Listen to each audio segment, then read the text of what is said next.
Naoya was a high school student who had a girlfriend named Saki at the time. He confessed his feelings to Saki, who had been close to him since they were little. Saki accepted his confession and they started dating in the spring. Naoya felt like he was the happiest person in the world. After class ended, Shino asked Saki to come with her to their club activities. Before leaving, Saki told Naoya she would be going and Naoya said he would wait until she finished. However, Saki told him that it was okay to head home first once in a while and reminded him not to secretly cheat on her. Naoya was shocked and asked if Saki really thought he would ever do something like that. He apologized if he had made her anxious. He hugged Saki tightly and said he would love her even more so she would never have to worry about that. Saki asked him to let go, but instead, Naoya shouted out how much he loved her and asked if she could feel it. That made Saki really embarrassed and she told him to save things like that for when they were alone. She said he was being way too intense, or maybe just weird, since he could not even take a joke. To her, what he had just done was totally over the top. Naoya told her that he did not want to lie about how he felt and could not hold back when it came to expressing his love for his girlfriend. He admitted that he felt that way because Saki only accepted his feelings once they were in high school, even though he had already confessed to her back when they were in grade school. To him, it was only natural that he wanted to protect their relationship. Saki explained that back in grade school or middle school, those kinds of feelings were too heavy for her to deal with, but now she was ready to accept everything. Before she left, Naoya told her that she looked really cute that day. While Saki was at her club activity, Naoya waited for her on the school rooftop. Not long after, a girl suddenly walked up to him. She had come to confess her feelings to him. Naoya was shocked and shouted in surprise. The girl introduced herself as Nagisa, a first-year student. She asked Naoya what he thought about how she looked. Naoya answered honestly, saying she looked really cute. Hearing that made Nagisa happy. She said she was grateful for all the effort she had put in over the past 3 months. She told him that every single day she trained her muscles, jogged, and did yoga for 4 hours, and then spent another 3 hours on her appearance before going to bed. Naoya told her she was a hard worker. It turned out that Nagisa had wanted to be in perfect shape when she confessed her feelings. Naoya called that incredibly sincere. On top of that, she had also worked hard on her cooking because she wanted to win a guy's heart through her food. That was why she had spent 8 hours every day practicing her cooking. Hearing that, Naoya asked if her body was okay and told her to make sure she took care of her health. Nagisa said she was totally fine. Then she asked if Naoya wanted to try her cooking. The food she brought looked delicious, and sure enough, when Naoya tasted it, the flavor was amazing. He said it felt like Nagisa was pushing herself too hard, but she did not think so. She said she did all of it for Naoya, and that it actually made her feel happy. Nagisa explained that the amazing taste of her cooking came from using Matsusaka beef, fresh sea shrimp, and foie gras, which she had bought using the money she earned from her part-time job. Of course, the ingredients were expensive. Hearing that, Naoya said she was trying way too hard and was just too kind. Nagisa then asked if she looked charming to him. Naoya told her that of course she did. Nagisa was moved by his words. She asked if Naoya would go out with her and whether or not she was a good match for him. Naoya told her that he would honestly be really happy if they dated, but unfortunately, he already had a girlfriend. Nagisa admitted that things had gone just as she had expected. She said she would not give up just because she had been rejected once and planned to confess her feelings to Naoya again. After saying that, she turned to leave, but suddenly, Naoya grabbed her hand. He told her that he already had a girlfriend. He truly loved his girlfriend and wanted to protect that relationship. However, he also admitted that deep down, he found Nagisa incredibly charming and wanted to live his life by her side too. He did not want to turn down Nagisa's feelings, but at the same time, he could not bring himself to betray his girlfriend either. So if it was truly allowed, he said he would choose to date both of them. Naoya then asked Nagisa if she would be willing to talk to his girlfriend together and asked for her permission. He apologized, saying that was the only option he could offer. After taking a moment to think, Nagisa agreed, saying there was no harm in at least trying. Meanwhile, Saki and Shino had just finished their club activities. Shino commented that Saki was in top shape that day. Suddenly, Naoya showed up and asked if he could talk to Saki. Shino casually remarked that Naoya was being as affectionate as ever, then excused herself, saying she did not want to interrupt. Naoya said he wanted to talk about Nagisa. Nagisa introduced herself and Saki was instantly charmed by how cute she was. Saki immediately invited her to hang out. Naoya said he had something important he wanted to talk about, but Saki pointed out that it would be hard to have a proper conversation if they barely knew each other. Naoya agreed and the three of them ended up going to a karaoke place together. Unfortunately, Nagisa's singing voice turned out to be pretty bad. After they finished singing, Nagisa apologized for her unpleasant voice, but to Saki, the way Nagisa looked so shy about it made her even cuter. Next, the three of them played basketball together. Unexpectedly, while dribbling, Nagisa slipped and fell. Saki, who saw the fall from behind, remarked that Nagisa's underwear looked really cute. Later, while they were sitting at the bus stop, Saki ate Nagisa's homemade lunch. She said it tasted so good it made her feel like she wanted to marry Nagisa. Hearing that, Nagisa was happy that her cooking matched Saki's taste.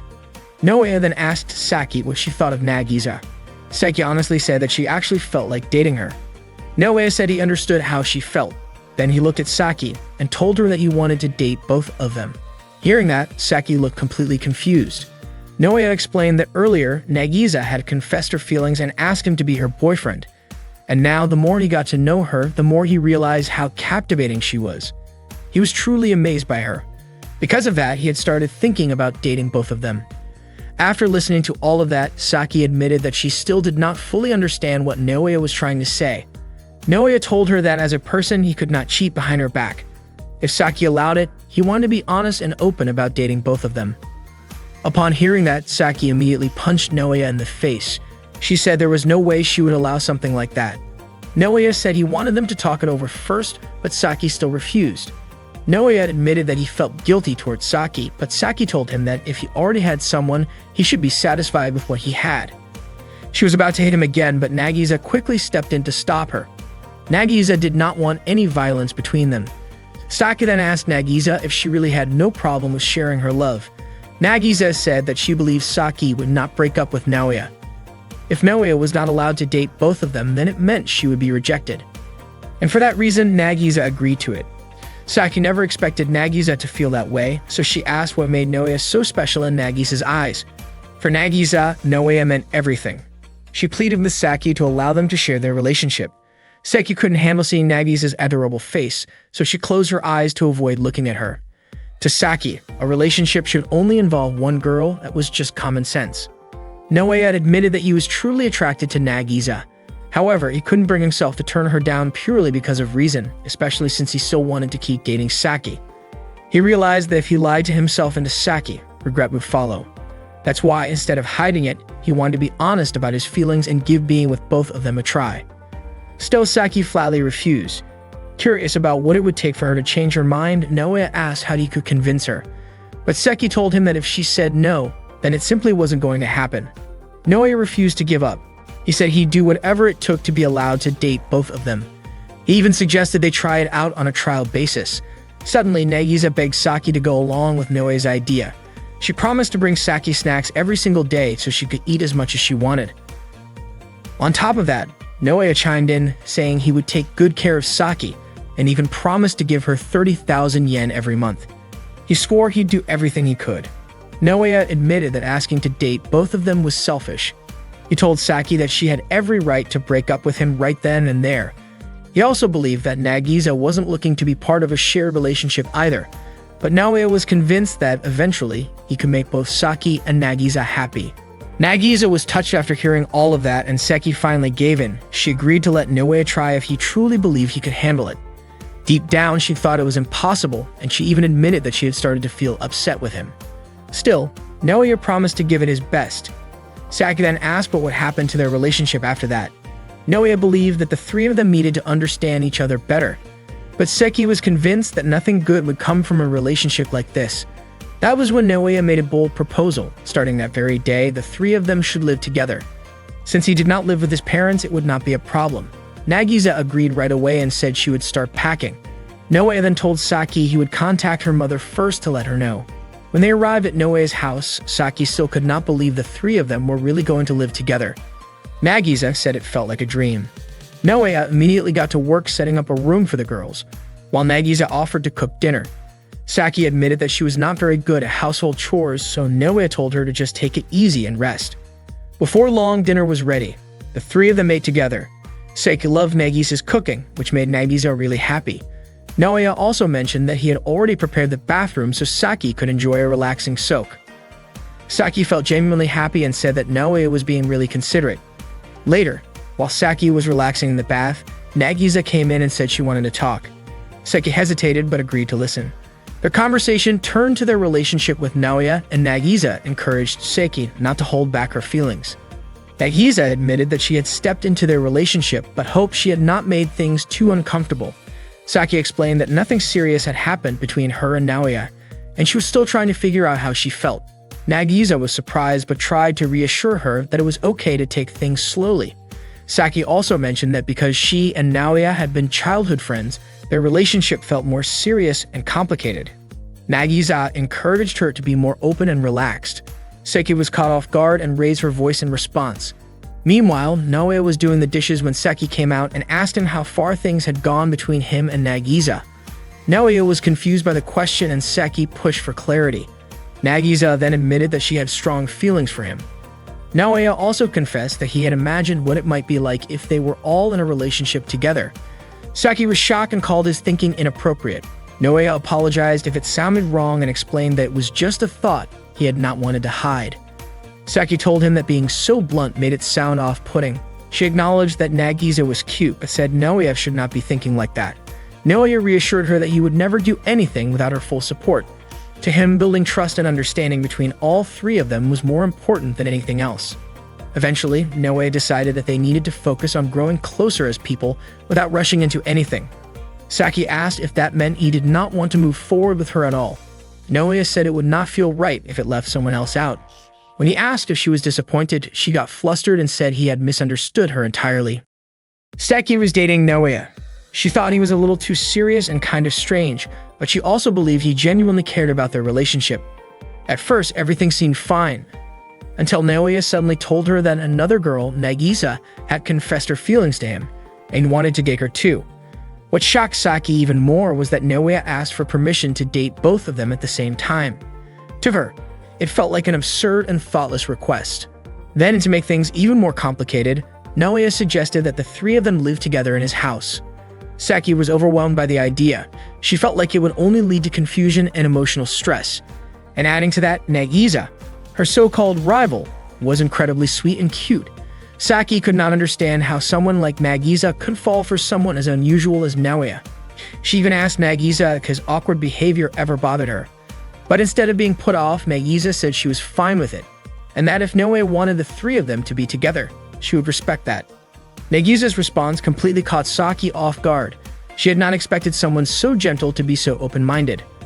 Almost without thinking, Saki said that maybe she wanted to date Nagisa too. At the same time, she wondered if Naoya's attention would eventually shift away from Nagisa, since she was the one who had approached him first.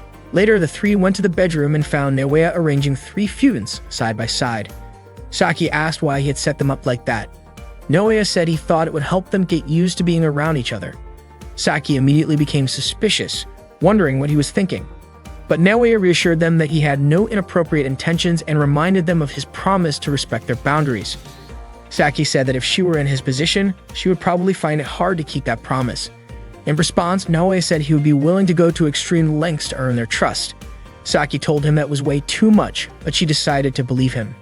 Saki assumed that if anything did happen between the three of them, it would be Nagisa who initiated it. She promised herself that she would stay alert and not let things get out of hand. That night, the three of them lay down side by side and Saki quietly kept watch, determined to stay aware of everything going on. Naoya thanked Saki for going along with such an unusual situation. She stayed quiet. Nagisa guessed that Saki might have already fallen asleep because of how exhausting the day had been. Naoya admitted that it was all his fault. But in reality, Saki was only pretending to sleep. She was fully awake and paying close attention. Nagisa softly asked if it was okay to move a little closer. Saki assumed she was trying to get closer to Naoya emotionally, while Naoya just figured she was feeling uneasy in a new environment. Nagisa said she never imagined she would get to be near someone she had liked for so long. She said it felt like a dream. Saki, listening in silence, began to imagine the worst. Nagisa said she wanted to get to know Naoya better and hoped he would open up to her more. Saki grew more anxious, thinking something might be going on between them. When Nagisa said she felt truly happy, Saki could not take it anymore. She asked them directly if anything was happening. Then she quickly pulled off the blanket, only to find that they were just talking. Naoya was surprised and asked what was going on. Saki, feeling embarrassed, said she had not meant to accuse them of anything and quietly joined them under the covers, still flustered. Naoya guessed that Saki might be feeling a little left out and told her she looked really cute when she was being honest about her feelings. He suggested they could all share one Fune if it helped them feel more connected. Nagisa figured Saki was just letting her imagination run wild. That night, the three of them ended up sharing the same bed. The next morning, Nagisa woke up early and made breakfast. She still could not believe Naoya had suggested being in a relationship with both her and Saki, and even more surprising was how happy that idea made her. She knew it would not be easy, but in that moment, her happiness outweighed any worries. Being with Naoya and Saki, even in such an unusual setup, made her feel truly grateful. Nagisa knew things might not work out if Saki ultimately could not accept their new situation. If that ever happened, Nagisa feared she would be the one left behind. Even so, she was determined to make the most of the time they had together. She wanted to prove that she was someone who brought value to the group. Maybe, she thought, she could even show that she was the best match for Naoya. The only problem was, she had no idea how to do that. While thinking things over, Nagisa noticed that Saki and Naoya had left their phones unattended. A curious thought crossed her mind. Maybe understanding them better would help her figure out what to do next. Nagisa believed that being in this kind of relationship meant being open and honest, not just guessing what the others were feeling. She wanted to understand both Saki and Naoya on a deeper level, so she decided to check Saki's phone for anything that might give her insight. To her surprise, the browser history showed that Saki had recently been researching a lot of topics related to relationships and how to handle difficult emotions. It shocked Nagisa, especially since Saki usually looked up lighter things like pet videos and dessert recipes. Clearly, Saki was more trouble than she let on. Nagisa also accidentally opened Saki's Twitter account and found several posts that revealed how conflicted she felt. Some messages showed frustration toward the situation with Naoya, while others surprisingly mentioned that Nagisa seemed kind. Even though Saki was still adjusting to everything, she admitted online that she might be open to getting along better with Nagisa in time. Just then, Naoya suddenly woke up and asked what Nagisa was doing. Caught off guard, she nervously tried to explain that she was looking through Saki's phone out of concern. Saki woke up right after and was confused to see her phone in Nagisa's hands. Frozen with guilt, Nagisa struggled to say anything until Naoya unexpectedly stepped in and took responsibility. He told Saki it was his idea to check her phone because he wanted to understand how she was feeling. Saki shouted in shock, remembering the kinds of things she had been reading. Trying to explain herself, Saki said she had been looking up ways to deal with feeling overwhelmed after being teased by her friends for not being in a typical relationship. She was just trying to understand things better on her own. Naoya immediately apologized, saying he had no idea and that it was completely okay for her to take her time figuring things out. His kind response made Saki even more flustered, and she began lightly in embarrassment, telling him to just forget everything that had happened. Nagisa watched the moment quietly, feeling bad that Naoya had taken the blame for her actions. Later, after everyone had settled down, Naoya suddenly fainted from exhaustion, which sent Nagisa into a panic. She called out to him, but Saki, already back asleep, did not hear anything. Fortunately, it was not serious. Naoya had just pushed himself too hard. The next morning during breakfast, Saki was impressed by Nagisa's cooking. She even said it was the best she had tasted. Curious, she asked what class Nagisa was in. Nagisa replied that she was in Class B. It turned out they were classmates all along, but Saki had never noticed since Nagisa had not been attending school much. Nagisa explained that once she got accepted, she had been spending most of her time practicing cooking because she wanted Naoya to like her. She had put all of her effort into learning skills she thought would make her a better partner, even if it meant missing class. Saki and Naoya were both surprised. For Nagisa, though, the most important thing had always been her feelings for Naoya. Naoya was taken aback by how far she had gone and gently told her that she did not need to push herself so hard. Saki thought Nagisa might be a bit quirky, but Naoya seemed more concerned that she was sacrificing too much for his sake. He asked if she was forcing herself in other areas too, which made Nagisa a little worried. She did not want him to see her in a negative light, so she offered to make some sweets to lift the mood. Saki looked excited about that, but Naoya gently said it might be better to slow down and talk things through first. Naoya told Nagisa that it was time for her to start studying. Nagisa admitted that she was terrible at it. Naoya couldn't just sit by and let her fall behind in class, and he also wanted Saki to join them for their study session.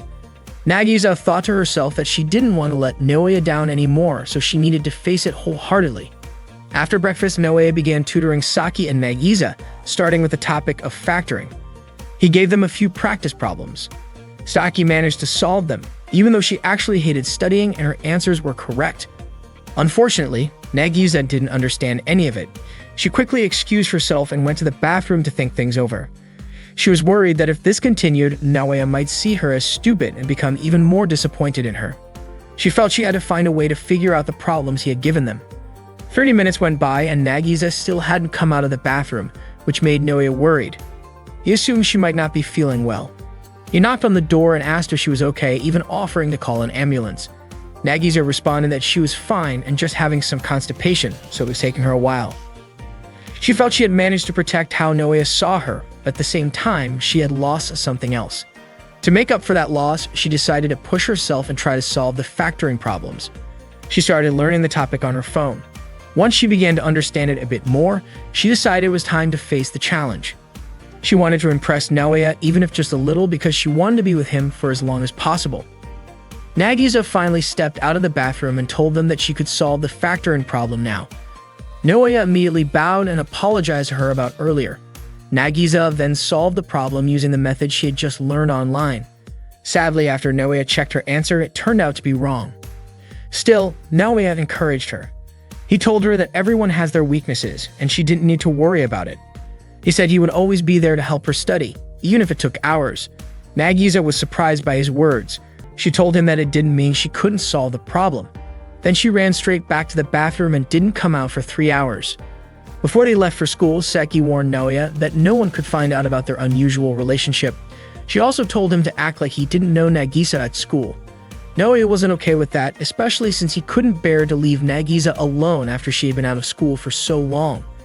From his perspective, there was nothing wrong with their relationship, but Seki reminded him that society didn't see it the same way. Nagisa agreed with Saki, mainly because she had never been to school before and didn't have anyone she could talk to about personal stuff.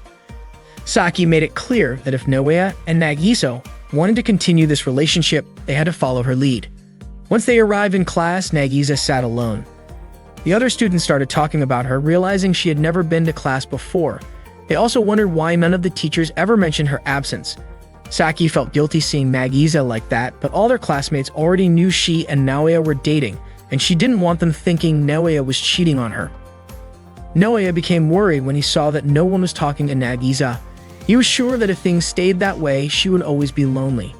Feeling like he had to do something, he walked over to Nagisa and pretended to introduce himself for the first time. That way, their classmates would believe they had just met. But when he saw Nagisa's face, she looked so sad that he couldn't keep pretending. Naoya was about to confess that he was in a relationship with both Saki and Nagisa. But before he could finish, Saki rushed in and punched him to stop him from saying anything. Naoya got up and tried to speak the truth again, but Saki hit and slapped him repeatedly. He even tried to tell everyone that the three of them were living together, but Saki knocked him out cold before he could say another word. Saki took Naoya up to the rooftop to talk privately. She was confused because she had already told him to keep everything a secret. However, Naoya admitted that he just couldn't stand seeing Nagisa looking sad. Saki understood where he was coming from, but in her opinion, if everyone found out that Naoya was seeing another girl behind her back, they would definitely assume that he wasn't treating her properly, and she didn't want people to see her that way. Naoya was moved by what she said and told her that he really loved her. He believed that if he explained the situation clearly, everyone would eventually understand. Just as Seki was about to hit him again, Nagisa suddenly showed up. She told them that she was okay with everything because just being able to spend time with Naoya at home was already enough to make her happy. She begged them not to fight anymore. Nagisa then apologized, saying she had actually woken up very early that morning to prepare a homemade lunch for the three of them, even though she knew they wouldn't be able to eat together. She told Saki and Naoya to go ahead and eat the lunch together, and that she would wait to hear what they thought about it later at home. To avoid drawing attention to the fact that she had also brought lunch, she said she would eat hers in the bathroom. Hearing that, both Saki and Naoya were so touched that they started crying. Saki apologized for only thinking about herself and also for pretending not to know Nagisa at school.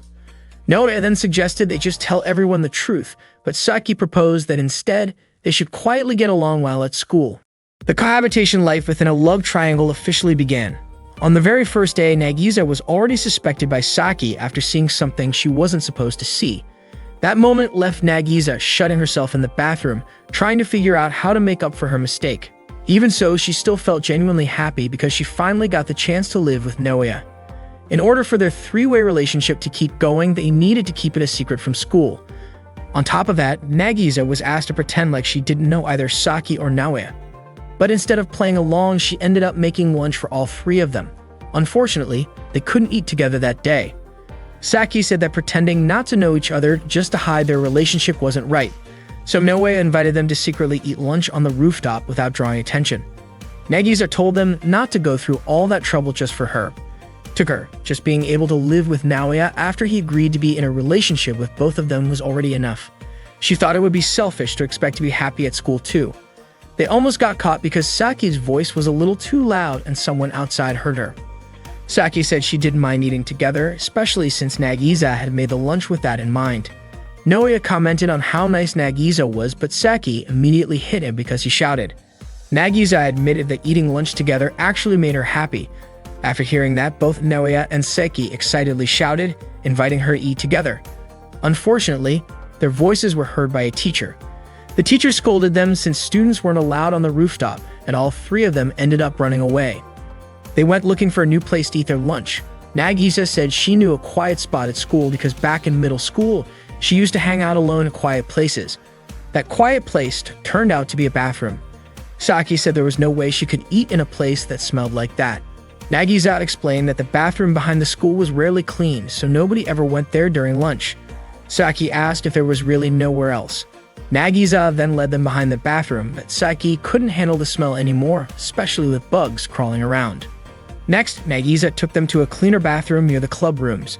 But to Saki, it was still just a bathroom, and on top of that, Naoya shouldn't be going to the girls' bathroom. She told Naoya to get out. Coincidentally, two girls saw them standing at the entrance of the bathroom. The two students walked off, clearly curious about what Saki and Naoya were doing in front of the girls' restroom. Saki felt incredibly embarrassed and was sure the two of them had the wrong idea. Saki begged Naoya and Nagisa to find somewhere, anywhere, that wasn't a bathroom. She was certain there had to be a better option. Naoya suggested the sports equipment storage room. Saki agreed, but Nagisa pointed out that the storage room got more foot traffic than the bathroom. Saki said students wouldn't go there during lunch, so it should be fine. Still, Nagisa brought up how bathrooms were quieter since their doors couldn't be opened from the outside. Saki asked her to stop comparing everything to bathrooms. Nagisa apologized for being so insistent. She just didn't want their relationship to be exposed. Naoya reassured her that it wasn't selfish at all. No matter what, the three of them needed to make decisions like this together, and once they got used to it, it wouldn't be so hard. Naoya then invited Nagisa to go check the storage room. Unfortunately, the room was locked from the outside. Naoya punched the wall in frustration, hurting his hand. Not long after, Saki noticed that the side window of the room was slightly open. Nagisa climbed onto Naoya's shoulders to peek through the window, but Saki ended up smacking Naoya because she thought he was looking up Nagisa's skirt. Eventually, the three of them managed to get inside the storage room. They worked together to move some equipment around so they could stay hidden in case anyone came in.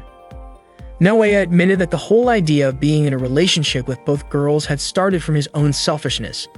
He knew there were going to be lots of problems ahead, but he promised to keep trying and said he didn't regret anything. At the very least, he was grateful to be with Nagisa in that moment. He confessed that out of the three of them, he was the most selfish and the one who caused the most trouble. Saki agreed, saying that even when Nagisa acted a little selfish, it actually made her seem kind of cute. Nagisa smiled and thanked them. She was really looking forward to having lunch together with the three of them. They ended up eating in the sports equipment storage room. Saki absolutely loved the lunch Nagisa had made. It was seriously the most delicious, and Naoya also praised her cooking. Out of the blue, Saki pointed out that their current situation felt kind of strange, but to Nagisa, it was actually kind of exciting. She hoped the three of them could continue to stay close and support one another. Saki mentioned the house was really dusty, so Naoya suggested they clean it together next time. Saki was thrilled, especially since Nagisa brought a variety of homemade lunches every day. Omelette rice, meat sandwiches, even tempura rice balls. According to her, Nagisa always put a lot of effort into cooking. Nagisa said she just wanted to make Naoya happy. Hearing that, Saki hugged her and said how thoughtful she was. Naoya promised he would do his best to make both of them even happier. Curious, Nagisa asked if there was anything he or Saki wanted from her. Naoya said she was already incredibly kind, but Nagisa insisted she wanted to do even more. She even said that if Naoya ever needed help financially, she would be willing to work hard to support him. That comment made Saki imagine Nagisa taking on an exhausting job and before the thought got too dramatic, Naoya quickly told Nagisa not to worry about working at all. He joked that if it ever came to that, he would rather volunteer for weird scientific studies or join a tuna fishing crew himself. Saki began to realize just how much Nagisa truly cared for Naoya. Hearing that, Naoya turned to Saki and apologized for ever making her feel hurt. He admitted he had been too laid back and promised to express his love and appreciation for her every single day. Nagisa confessed she felt a little jealous of Saki sometimes, when she said that Naoya told her he would treat her just as sincerely. Saki was surprised by how serious Nagisa was about her feelings. It was clear that she really liked Naoya. When Nagisa asked if Saki felt the same way, Saki started reflecting. Maybe she had done a few things for Naoya, but when she thought about it, she realized she often left the chores to others, asked to be served during meals, and took long baths while everyone else helped around the house. That realization hit her hard. She had not really done much for Naoya, and she started to worry that her place as his girlfriend was at risk. Compared to her, Nagisa seemed more thoughtful, more affectionate, and overall more dependable. Overwhelmed by insecurity, Saki suddenly shouted and jumped out the window, leaving Naoya and Nagisa completely confused. She ran off yelling that she would not lose to Nagisa. She texted Shino, saying she would skip club activities that day. Saki just needed time to think. She started asking herself what she could do for Naoya, how she could genuinely make him happy. Up until then, she realized she had mostly just gotten caught up in her own feelings. Eventually, Saki returned to Naoya's house. He was relieved to see her safe after she had taken off so suddenly. When he asked what had happened, Saki brushed it off and changed the subject. She asked if there was anything he wanted from her. But instead of answering, Naoya turned the question around. Was there anything she wanted? Since Saki never really asked for anything, Naoya decided to surprise her with a slice of cake and a cup of tea. But even then, Saki realized that was not what she truly wanted. Determined, she headed to the supermarket, planning to make a delicious home-cooked meal to show Naoya how much she cared. She was set on putting in the same kind of effort as Nagisa. While shopping, she spotted a pack of chewing gum and bought it without thinking. Once home, she realized it was the only thing she had bought. Improvising, she decided to make curry instead. She chopped vegetables and put them on the stove, but then got distracted watching videos and ended up burning the food. Even so, she served the curry, and surprisingly, Naoya said it still tasted good. That night, Saki felt a growing sense of self-doubt. She worried that Naoya might drift toward Nagisa instead. Around 2 a.m., she quietly climbed onto Naoya's bed and told him she felt anxious. She asked if he ever thought about taking their relationship to a deeper level. Naoya was caught off guard. He gently reminded her that they had agreed not to rush into anything. Saki said she understood, but admitted she sometimes wondered how he truly felt. Naoya reassured her. He said it was important to stay true to the promises they had made to each other, and that if she ever felt uneasy, he would always be there to talk and listen. Saki asked Naoya how he could stay so calm when they were physically close. She started wondering if it was because her chest was smaller and whether Naoya preferred Nagisa's figure instead. Overwhelmed by her thoughts, Saki burst into tears and ran out of Naoya's room. Crying loudly, she ended up going back to her own house, which was right next door. Nagisa, who had heard the noise, rushed over and asked Naoya what had happened. He explained that Saki had run away and mentioned she had suddenly asked whether he liked Nagisa's body more. Nagisa was completely confused. With Saki gone, it was just the two of them in the house, and she started wondering if this was the start of something more between her and Naoya. She even began to imagine what it might feel like to grow closer to him. But Naoya quickly apologized for worrying her and promised to make things right with Saki. He tried messaging Saki, but she did not respond. So he decided to speak with her in person the next morning. Nagisa realized that this was technically her chance to be alone with Naoya, but she chose to support his feelings. She asked if there was anything she could do to help. Naoya said he needed to handle it himself and that he would not sleep until he had resolved things with Saki. Nagisa reminded him not to push himself too hard. Naoya believed Saki was feeling anxious about their three-way relationship and wanted to ease her concerns as soon as possible. His first idea was to write a heartfelt letter to her overnight. Nagisa offered to make him a nutritious meal while he worked. The next day, Naoya stood on his roof and shouted in an attempt to get Saki to talk to him, but she refused. He threw a stack of letters her way, hoping she would read them. Saki caught the letters but immediately tossed them back, not even opening one. So Naoya started reading them out loud. That did not work either. Trying another approach, Naoya offered something else. A game account from Saki's favorite mobile game, worth 100,000 yen, which he had purchased with his savings. He promised to give it to her if she would just talk to him. but Saiki made it clear that something like that would not change her mind. According to Nagisa, Naoya was definitely going too far.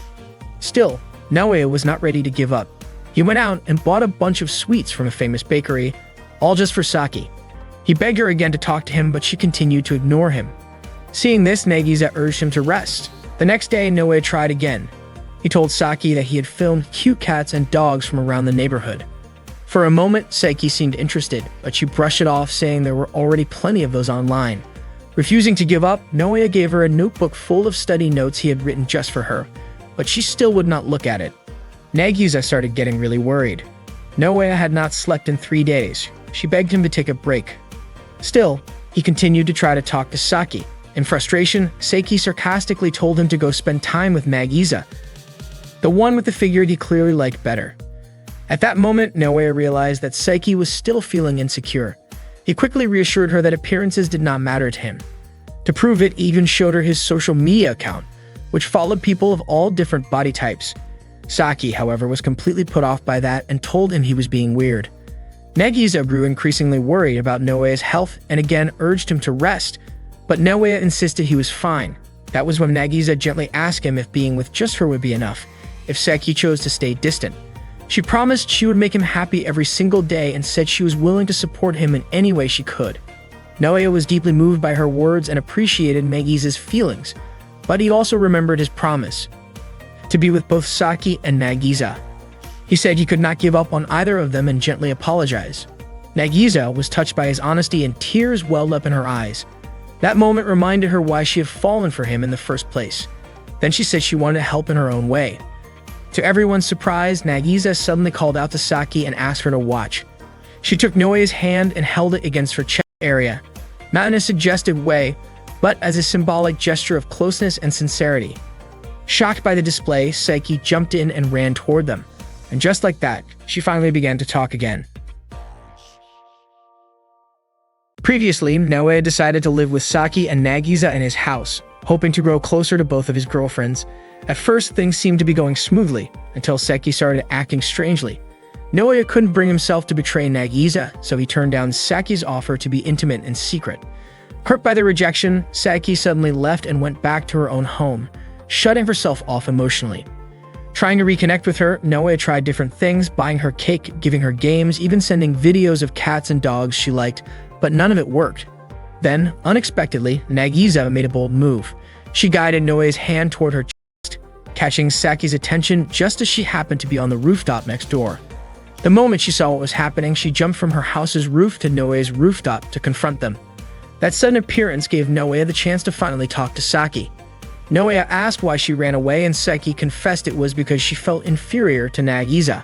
She believed Nagisa was better than her in every way. Nagisa always tried hard for Naoya. She was great at cooking, and Saki felt like she couldn't do anything. She even pointed out that her chest was smaller than Nagisa's. Naoya gently told her not to bring that up. Saki continued, saying that part of her felt lost because she didn't know what she could do for Naoya. With things as they were, she was convinced Naoya would be happier if he were just with Nagisa. But Naoya reached out, held her hand, and told her she was wrong. He said that just being near her made him genuinely happy. That answer made Saki upset. In her view, Naoya should have told her what he really wanted from her. But Naoya said that her presence alone was enough. Frustrated, Saki punched Naoya, knocking him to the ground. She said she really wanted to do something meaningful for him. But when she asked what he wanted, all he did was deflect the question. There were times where she couldn't help with chores, and instead of asking for help, Naoya told her to rest, even going as far as preparing a bath for her. He showed so much care, buying her cake, making her tea, and he never asked for anything in return. So she woke Naoya up and asked him directly why he never wanted anything from her. Naoya admitted that of course there were many things he wanted from her, things that would bring him joy. But because of the complicated relationship they had, he felt responsible. He believed it was his duty to do everything he could for both Saki and Nagisa first. Nagisa chimed in, saying that it was understandable why Saki ran away. She compared it to her own feelings. When she wanted to do more for Naoya, and he kept saying it wasn't necessary, it was actually kind of discouraging. She pointed out that Naoya should be the one asking for things from them. It would make things feel more balanced. Saki agreed. While she loved being cared for, she also wanted to make Naoya happy and hoped he would fall deeper in love with her too. Nagisa said she truly understood how Saki felt. The two girls shared a moment of mutual understanding, acknowledging that they felt this way because they were both Naoya's girlfriends. Naoya was moved by what they said. Nagisa asked him not to carry the burden of responsibility all by himself. Saki reminded him that the three of them were equals, and that's what being in a relationship should mean. In that moment, Naoya felt like he didn't deserve to be happy unless both of his girlfriends were happy first. He admitted that he had been foolish and even gave them permission to hit him once. Without hesitation, Saki punched him again, surprising Nagisa, but Saki said she did it because Naoya asked her to do something for him. Naoya told her that it was exactly that kind of straightforward, passionate attitude that made him love her, and that it made him happy to have her by his side. He said he wanted to see her smile more often, to see her angry face sometimes, to eat food she cooked, to see her in a swimsuit in the summer, and someday, he even wanted the three of them to experience being intimate together. But above all, he wanted the three of them to live together always. Hearing that, Saki finally understood what Naoya meant. He said he was happy to see her and Nagisa getting along like that, but Saki reminded him that Nagisa was still her rival. Nagisa smiled at her and confidently said she wasn't planning on losing to Saki. That night, just like usual, Nagisa had already prepared dinner. She cooked up a whole variety of dishes and admitted that she really gave it her all to celebrate Saki coming back home. Saki was a bit surprised. Nagisa had put in so much effort, yet Naoya had fallen asleep. Nagisa explained that it was because Naoya had stayed up for 3 days straight just trying to make things right with Saki. So the two of them ended up having dinner without Naoya. The moment Saki tasted the food, she was amazed. It was seriously delicious, and Nagisa looked really happy to hear that. Saki reminded her that they were still rivals. Nagisa understood, but she also admitted that she liked Saki and wanted them to get along.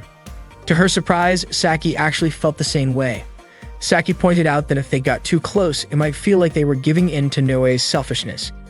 Even so, she said Nagisa was impressive and that things would probably be way more fun if they were on good terms. She figured anything they did together would end up being a good time. Then Saki asked what kind of getting along they were talking about. She mentioned she liked playing video games and invited Nagisa to play with her. Nagisa was totally up for it, especially since she had played that particular game before. When Saki asked how many hours she had put into it, Nagisa admitted she had spent around 1,000 hours, but still was not very good at it. Saki could not believe it. 1,000 hours and still bad. She was curious to see Nagisa in action. It only took a few seconds. Nagisa's character was defeated right away. Saki laughed it off and restarted the game. Even after a few more tries, Nagisa's character kept getting knocked out almost immediately. Saki teased her for it, saying she really was terrible and could not believe someone could play that long and still struggle so much. Nagisa apologized and said she was probably not much fun to play with, but Saki actually found it fun in a different way. She said it felt like a good challenge and declared they would not go to sleep until Nagisa got at least one win in the game. Nagisa laughed, saying that probably meant they would not sleep at all.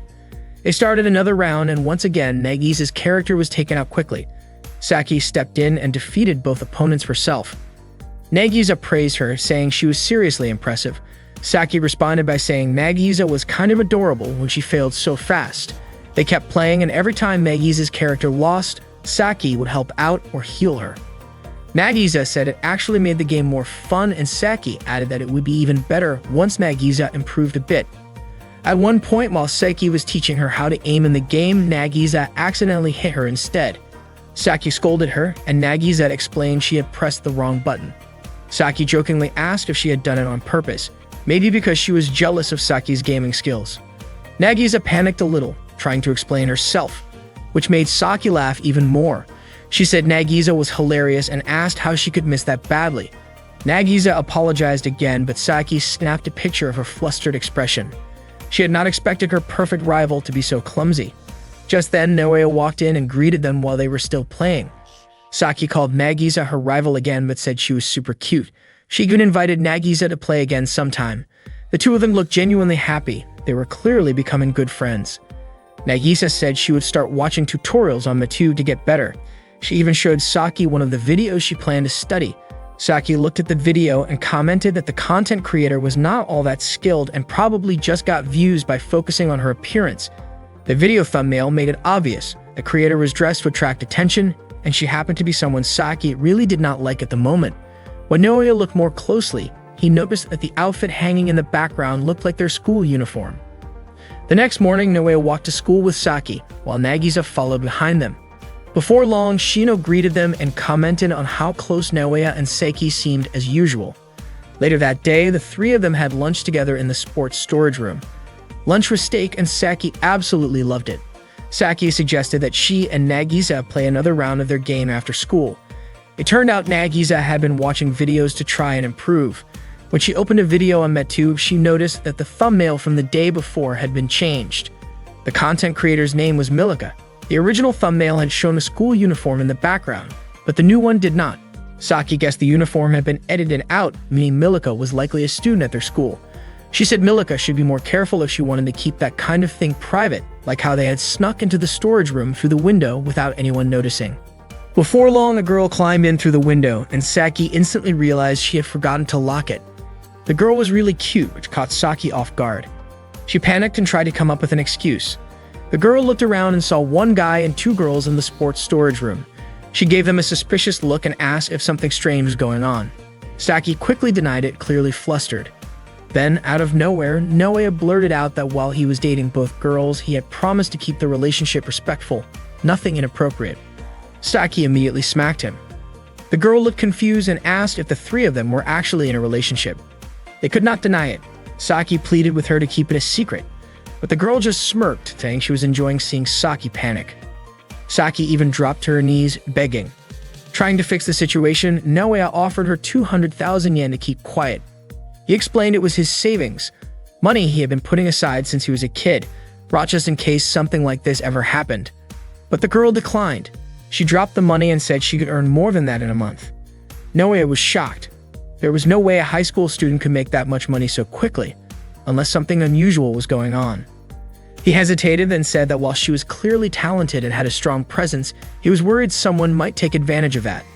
He warned her to be careful, especially online where people are not always trustworthy. That upset her. She raised her voice and said she was not doing anything wrong. Naoya, still curious, asked how she managed to earn that kind of money. That was when Nagisa suddenly spoke up. She asked if the girl was Milika, the popular MedTuber. She pointed out the resemblance, the same eyes, the same hairstyle, and even the same energy. She guessed Milika must have been earning income from her viewers. The girl denied it, but Nagisa seemed sure. She brought up an old video thumbnail that had a school uniform visible in the background. The girl froze for a second. She admitted she had noticed that and quickly deleted the video. But just like that, the truth slipped out. Seki was delighted. Now she had a secret about the girl too. She teased her, saying she must have come to the storage room to avoid being recognized. The girl warned Saki not to tell anyone, but Saki countered with her own warning. Now they were even, each holding the other's secret. Saki promised not to say a word about Milika's identity. Naoya added that even if Milika decided to reveal their unusual relationship, he would still keep her secret safe. But Seki chimed in and said that if that ever happened, she would reveal everything. The girl was taken aback. For such a complicated and unusual dynamic, they were surprisingly supportive of each other. Then, unexpectedly, the girl made a bold announcement. She said she wanted to be Noe's girlfriend too. The room went silent. Saki, Naoya, and Nagisa were completely stunned. Mirika is a famous MedTuber who goes to the same school as Naoya, Saki, and Nagisa. One day, she accidentally catches them sneaking around in the sports storage room. Thinking it would be funny to tease them, she jokingly threatens to tell someone, but the three recognize her as the well-known MedTuber. Realizing she has been exposed, Mirika suddenly declares that she wants to be Noe's girlfriend. She tells them that the cute and popular streamer wants to join his relationship as a third partner. Saki is confused by Mirika's sudden proposal, and Nagisa wonders if she is afraid of her online identity being exposed or targeted by obsessive fans. Maybe she's looking for someone she can rely on. Mirika denies it, but both girls start to suspect otherwise. She then admits she just wants a boyfriend and feels like she cannot ask anyone else. Naoya responds that since she denied having hidden motives, they should respect that. Saki is surprised that Naoya takes Mirika at her word. Mirika, amused, suggests that Naoya must be pleased since she is confident in her looks and personality. Naoya agrees that she is cute and says she seems charming, especially after watching some of her MedTube videos. Still, he turns her down, saying he cannot date her. Saki and Nagisa are relieved, while Mirika is completely shocked. Naoya apologizes and reassures her that she will surely find someone else. Mirika is puzzled. After all, she is more popular than both Saki and Nagisa. Her words sting, but Naoya calmly replies that popularity does not change how he feels. Frustrated, Mirika challenges his logic. After all, Naoya is already in a relationship with more than one person. She does not understand why you draw the line now. Naoya says that if he accepted everyone who was attractive, there would be no end to it. His goal is not to collect relationships, but to focus on making the ones he already has truly happy. Saki and Nagisa are touched by this, though Mirika is still confused.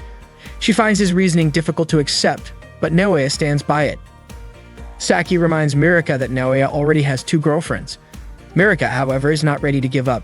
She tries to emphasize her dedication and even her lifestyle choices. Saki and Nagisa are visibly uncomfortable with how far Mirika is willing to go. Still, Naoya calmly tells her that he is not interested in that kind of approach. He says that affection and trust matter more to him. Mirika, feeling embarrassed and rejected, reacts loudly. Saki suggests they leave the storage room and casually asks what is for dinner. Nagisa replies that she will make meat and potato stew. As they prepare to leave, Mirika demands not to be ignored. When she hears them talking about dinner, she asks if they are living together. Saki panics, afraid their situation might be exposed, and tells Nagisa to run. Before Naoya can leave, Mirika unexpectedly pushes him. She then says she wants to live with them. This surprises all 3. Mirika says she understands if Naoya does not accept her feelings right away, but wants to prove herself over time. She even offers to help cover the cost of living. Naoya tells her they cannot live together unless they are in a relationship. Mirika is taken aback by his serious response. She finds it strange that someone already dating 2 people would have such boundaries. Frustrated, she runs off. The 3 of them are left hungry and rush to eat lunch together. The next day after school, Nagisa, Saki, and Naoya were shocked to find a tent set up in the yard. It turned out that Mirika had pitched it herself. She explained that if she could not stay inside the house, she would stay outside instead. Naoya was surprised by how far she was willing to go.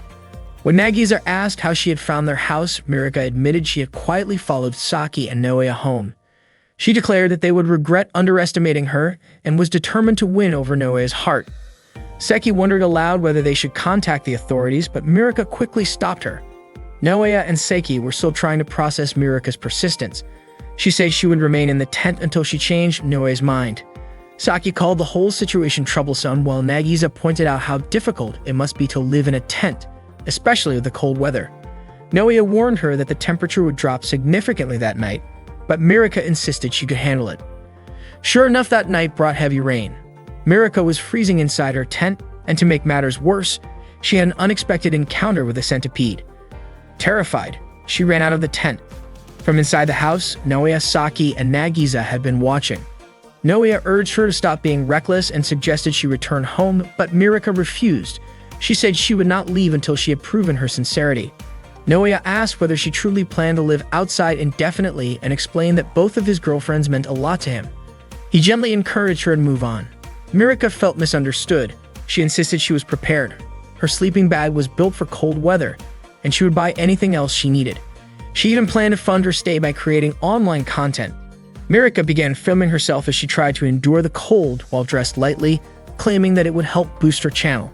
She went on to demonstrate her determination by exercising on camera, doing push-ups and sit-ups. Even though it helped her stay warm, she found it exhausting. Saki wondered if Mirika would really make it until morning. As the hours passed, Mirika kept moving, doing squats, spinning a hula hoop, and even eating instant noodles. But after eating, she felt the cold again. At around 4 a.m., Nagisa woke up and was surprised to see Mirika still outside. Eventually, morning arrived and Mirika had managed to endure the night. A package from an online store she had ordered from arrived and she was thrilled. She excitedly asked Naoya for his thoughts. Naoya simply suggested she go home and take a shower. Saki mentioned that she could use one. Realizing how uncomfortable she felt, Mirika came up with an improvised solution.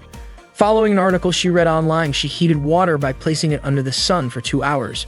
She then made a makeshift shower by poking holes in a plastic bag. It worked, and she was able to clean up and change clothes.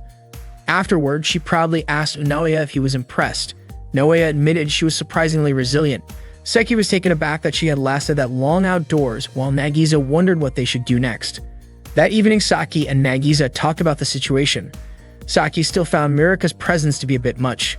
Nagisa, however, said Mirika seemed genuine and driven. She admitted Mirika was bold and persistent. Saki then quietly shared with Nagisa a plan to keep Mirika from getting too close to Naoya. While soaking in the bath, Naoya found himself thinking deeply about the unresolved situation with Mirika. He realized that continuing to date both Saki and Nagisa was not going to be easy, and making both of them happy would take real effort and thought. Just then, Saki spoke to him from outside the bathroom door, saying that she and Nagisa had already discussed how to handle the Mirika situation. Naoya replied that he had been thinking the same thing. Saki and Nagisa then entered the bathroom wearing swimsuits, which caught Naoya off guard. Nagisa was visibly embarrassed, but Saki told her they needed to stay focused on their shared goal.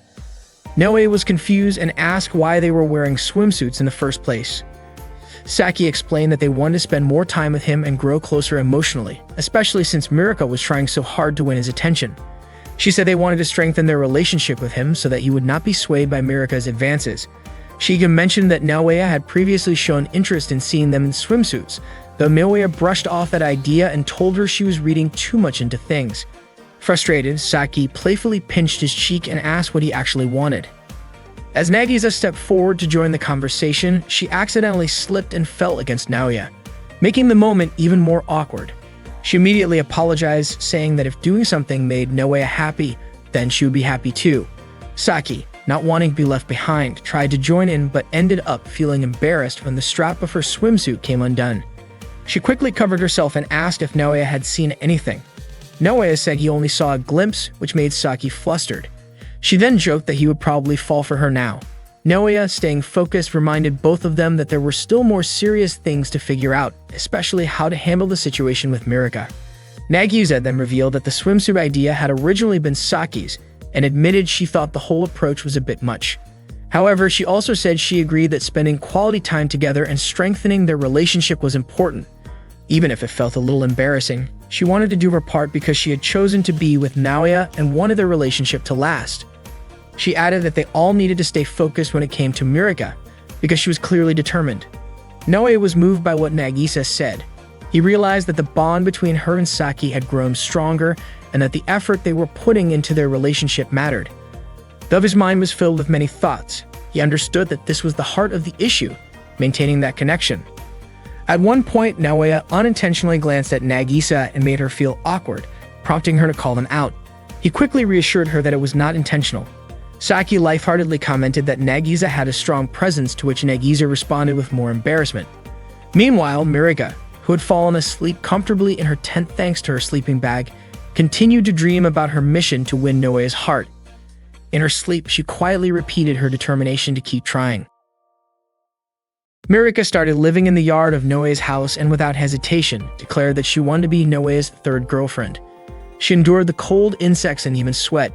Mirika remained firm in her decision to stay and refused to leave until she won Naoya's heart. Naoya realized that he had to act fast to protect his complicated situation. He apologized to Saki and Nagisa for making them worry and asked them to be patient, assuring them that he would find a way to make Mirika give up. That evening, Mirika was grilling meat near her tent, fully adapted to her life in the tent, showing her high determination. Naoya knew he had to do something. He approached Mirika and begged her to go home. Mirika told him that she wouldn't leave until she won Naoya over. Naoya explained that that was the problem. He already had 2 girlfriends and he couldn't have more. Hearing this, Saki and Nagisa were touched. Naoya pleaded with Mirika to understand that he couldn't return her feelings. Unfortunately, Mirika refused to leave just because Naoya rejected her. Naoya then told Mirika to pack up her tent, but she refused, stating that she had her dignity. Mirika even threatened to throw hot charcoal at him if he touched her tent. Nagisa suggested that Naoya should step back, while Saki remarked that Mirika was really stubborn. Naoya promised that he would make Mirika go home soon. Nagisa believed Naoya didn't have to push Mirika so hard and thought they could convince her over time. Saki, on the other hand, warned that if they weren't careful, Mirika might do something drastic. She suggested that they should try to gradually get Mirika to leave. They saw Mirika leaving, but Saki suspected she was heading to the nearby convenience store's restroom.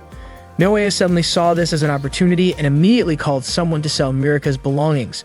Saki quickly snatched Naoya's phone, thinking that he was going too far. Naoya asked why Saki stopped him, wondering if she was worried about being left out again. Saki quickly denied it. Naoya insisted that she give him back his phone, and Nagisa asked why he made such a decision. She also urged him to calm down.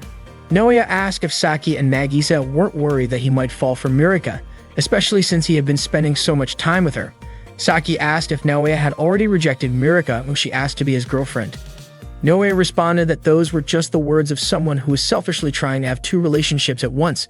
Saki and Nagisa were surprised by how Naoya spoke about himself that way. According to Naoya, if he were in Saki and Nagisa's position, he would be worried that the person he liked might start seeing someone else. Nagisa acknowledged that Naoya had a point, but from a more general perspective, she thought there was an 80% chance that Naoya might end up dating Mirika. Naoya said that they had to act quickly, and once again asked Saki to return his phone. However, Saki stopped him and told him to calm down first, as that was just the usual perspective. Nagisa mentioned that although they had been living together for long, she understood Naoya's sincerity and seriousness. Saki then asked if Naoya had any intentions of liking Mirika. Naoya admitted that he had no such intentions. Hearing this, Nagisa and Saki said they still trusted him. Naoya felt grateful and thanked them for being his girlfriends, as he was lucky to have them. Nagisa suggested they should carry out their mission gradually. Unfortunately, Naoya then admitted that he didn't have the resolve to always remain uninterested in Mirika. Without further hesitation, Saki immediately locked her arm around Naoya's, causing him pain. Naoya realized that although he had promised to care for Saki, he had ended up falling for Nagisa. He admitted that he was weak-willed and wouldn't be able to forget it, so he needed to reflect on all his actions. He thought Mirika was cute and very persistent. She worked hard to create videos and managed to achieve results. To him, Mirika was truly impressive. Naoya also admitted that the longer he spent time with Mirika, the more captivated he became by her. It's possible that Naoya could fall in love with her, but he wouldn't mind if Mirika hated or got angry with him. Although it was sad, Naoya was determined to try his best to only have feelings for Saki and Nagisa.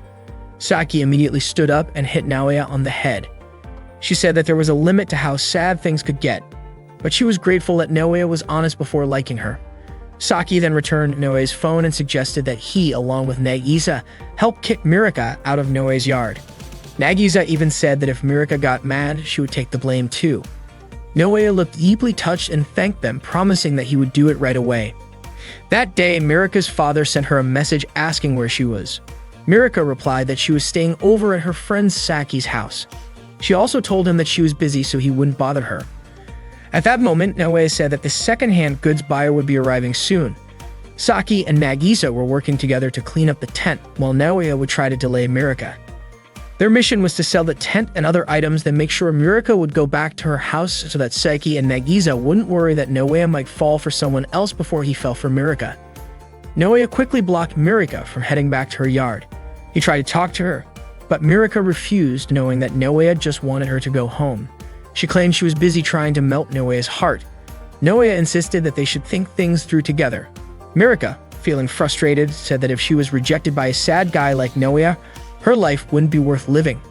Naoya tried to hold her back and asked what she had told her parents when she came to his yard. Mirika snapped that it wasn't any of his business and that she didn't even care about her parents. Naoya kept trying to stop Mirika, which made her suspicious. She wondered if Naoya was hiding something from her. Naoya assured her that he wasn't planning on stopping her, but Mirika didn't believe him. She lied to Naoya, saying that Saki and Nagisa were being harassed by some punks. As soon as Mirika let her guard down, she kicked Naoya's leg and ran off.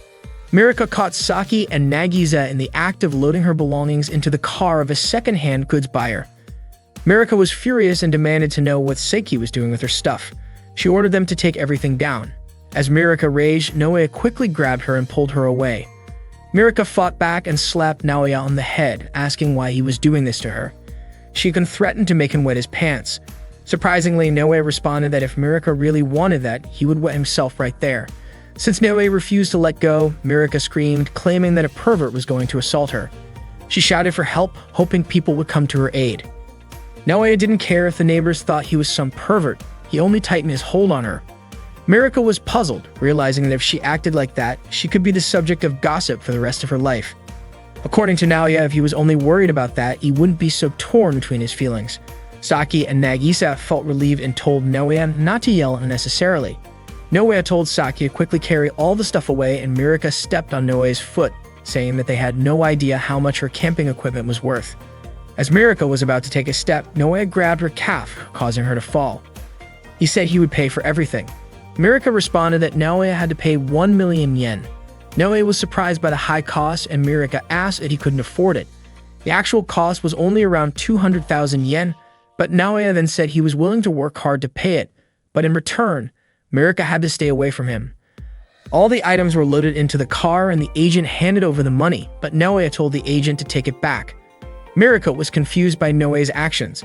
Eventually, they succeeded, and Mirika asked why Naoya had to go that far. She called him a coward who was indecisive. Naoya admitted that he couldn't choose between Saki and Nagisa, so he decided to make both of them happy. He even said that Nagisa would do anything for them. Saki remarked that there was no other choice and that she would work, and Nagisa agreed to help. Naoya thanked them both. Mirika was still baffled by their behavior, wondering how Naoya could be indecisive, but not a coward. Naoya had even written a debt letter, but Saki asked Mirika to stay away from Naoya. However, Mirika tore up the debt letter, saying she didn't need it, which surprised the three of them. Mirika then hugged Naoya, stating that she wasn't going home.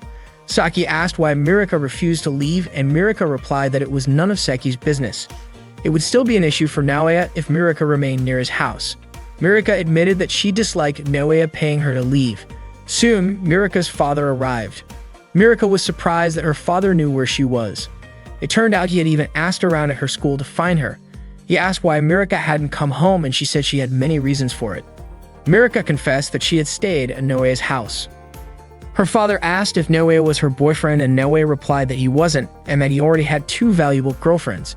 Mirika's father then asked if Mirika was pursuing a man who couldn't make up his mind. Mirika admitted that she didn't like Naoya but wouldn't mind dating him if he wanted to, though Naoya still rejected her. Saki felt that Mirika might have started to fall for Naoya, and it turned out Nagisa felt the same way. They were concerned that if those feelings grew, it could be dangerous if Mirika truly fell for Naoya. Mirika's father asked her to stop chasing after him. Saki urged Naoya to kick Mirika out. Mirika's father stated that Naoya wasn't a good man since he was indecisive. Naoya confirmed that he had no intention of dating Mirika and told her to go home. Hearing that, Mirika's father was offended, as it implied that his daughter wasn't attractive. Saki found Mirika's father equally troublesome. Mirika's father said that while Mirika was selfish, he had raised her alone. Naoya suddenly admitted that Mirika was truly captivating. Even though it was their first meeting, he recognized her sincerity and determination, especially since Mirika already had 50,000 subscribers on Metu. He thought that despite her young age, Mirika was extremely charming. Saki was sure that Naoya's statement made Mirika's heart race. Unfortunately, dating Mirika was a whole different matter. Mirika's father had just found out that she was a Matuber, and he immediately watched her videos. He was shocked because in the video, Mirika's chest was exposed to the world. Her father called the video embarrassing, but according to Naoya, Mirika's channel wasn't just about her chest. It also showcased her ideas, video editing, and the way she engaged with her audience. Naoya believed Mirika had successfully combined all these elements into an entertaining package. Mirika blushed because it seemed like Naoya truly understood her. Her father immediately took her home, demanding that she explain the video and the sleepover when they got there. To his surprise, Mirika struck her father, causing him to fall. She confessed to making the video and to her relationship with Naoya, saying that both were her own decisions and that no one should protest against them. Her father was stunned, realizing that Mirika hadn't considered his concerns. If Mirika was going to be this selfish, then he could be too. Her father quickly grabbed her phone, probably willing to let go of the issue with Naoya, but he couldn't accept the fact that his daughter's chest was being broadcast to the world. Her father tried to delete the video and even the Metu channel. Almost before he could do it, Naoya managed to snatch the phone away from him. He understood how difficult it was for a high school student like Mirika to gather 50,000 subscribers. Even making those videos required a lot of effort, and as someone who couldn't do much himself, Naoya deeply respected Mirika. His words were heartfelt, but Saki had a bad feeling about the whole situation. Mirika's father blamed her for exposing herself, but Naoya continued to defend her, as it had been her decision. Naoya also pointed out that her father had sold her tent to make her go home and cause trouble, but deleting her videos was going too far, and he would protect Mirika. Mirika was touched by his words. Saki and Nagisa could see the look of admiration on Mirika's face. Saki commented that Naoya had messed everything up. Mirika then said that she wanted to go home to think things through. She also told them that if her father deleted her video and Metu channel, she would cut ties with him. Mirika left with her father, but before she left, she looked at Naoya and greeted him. Her expression was serious, and Saki had a feeling that this situation was only going to get messier. Saki and Nagisa both tried to forcefully remove Mirika because she had been living in Naoya's house without permission. Just when things were getting tense, Mirika's father suddenly appeared and insisted that she go back home right away. Saki was thrilled to see him and even supported Mirika's father in making her leave, but Naoya, who was Saki's boyfriend and also Nagisa's, stood his ground and defended Mirika with all his might. Saki was really worried because she feared that Naoya's actions might make Mirika fall in love with him. However, it was already too late because Mirika's expression when her father forced her to leave looked like a girl who was in love. That night, Saki and Nagisa talked about Mirika. They couldn't believe that Mirika truly had feelings for Naoya. Saki suspected that Naoya still hadn't realized this, while Nagisa thought that if Mirika confessed her feelings to Naoya, he might end up softening towards her. Saki felt that she and Nagisa needed to do something about it, though she wasn't sure what exactly they could do. That night, Saki went back to her house, which was right next door to Naoya's. She kept thinking about what to do about Naoya. When she arrived, her mother greeted her. Saki told her that she was just home to grab a change of clothes and have a quick drink. Saki's mother asked if her relationship with Naoya had become closer. Saki replied that they were fairly close, though she couldn't exactly tell her mom that they were living together because Naoya was seeing both her and Nagisa at the same time.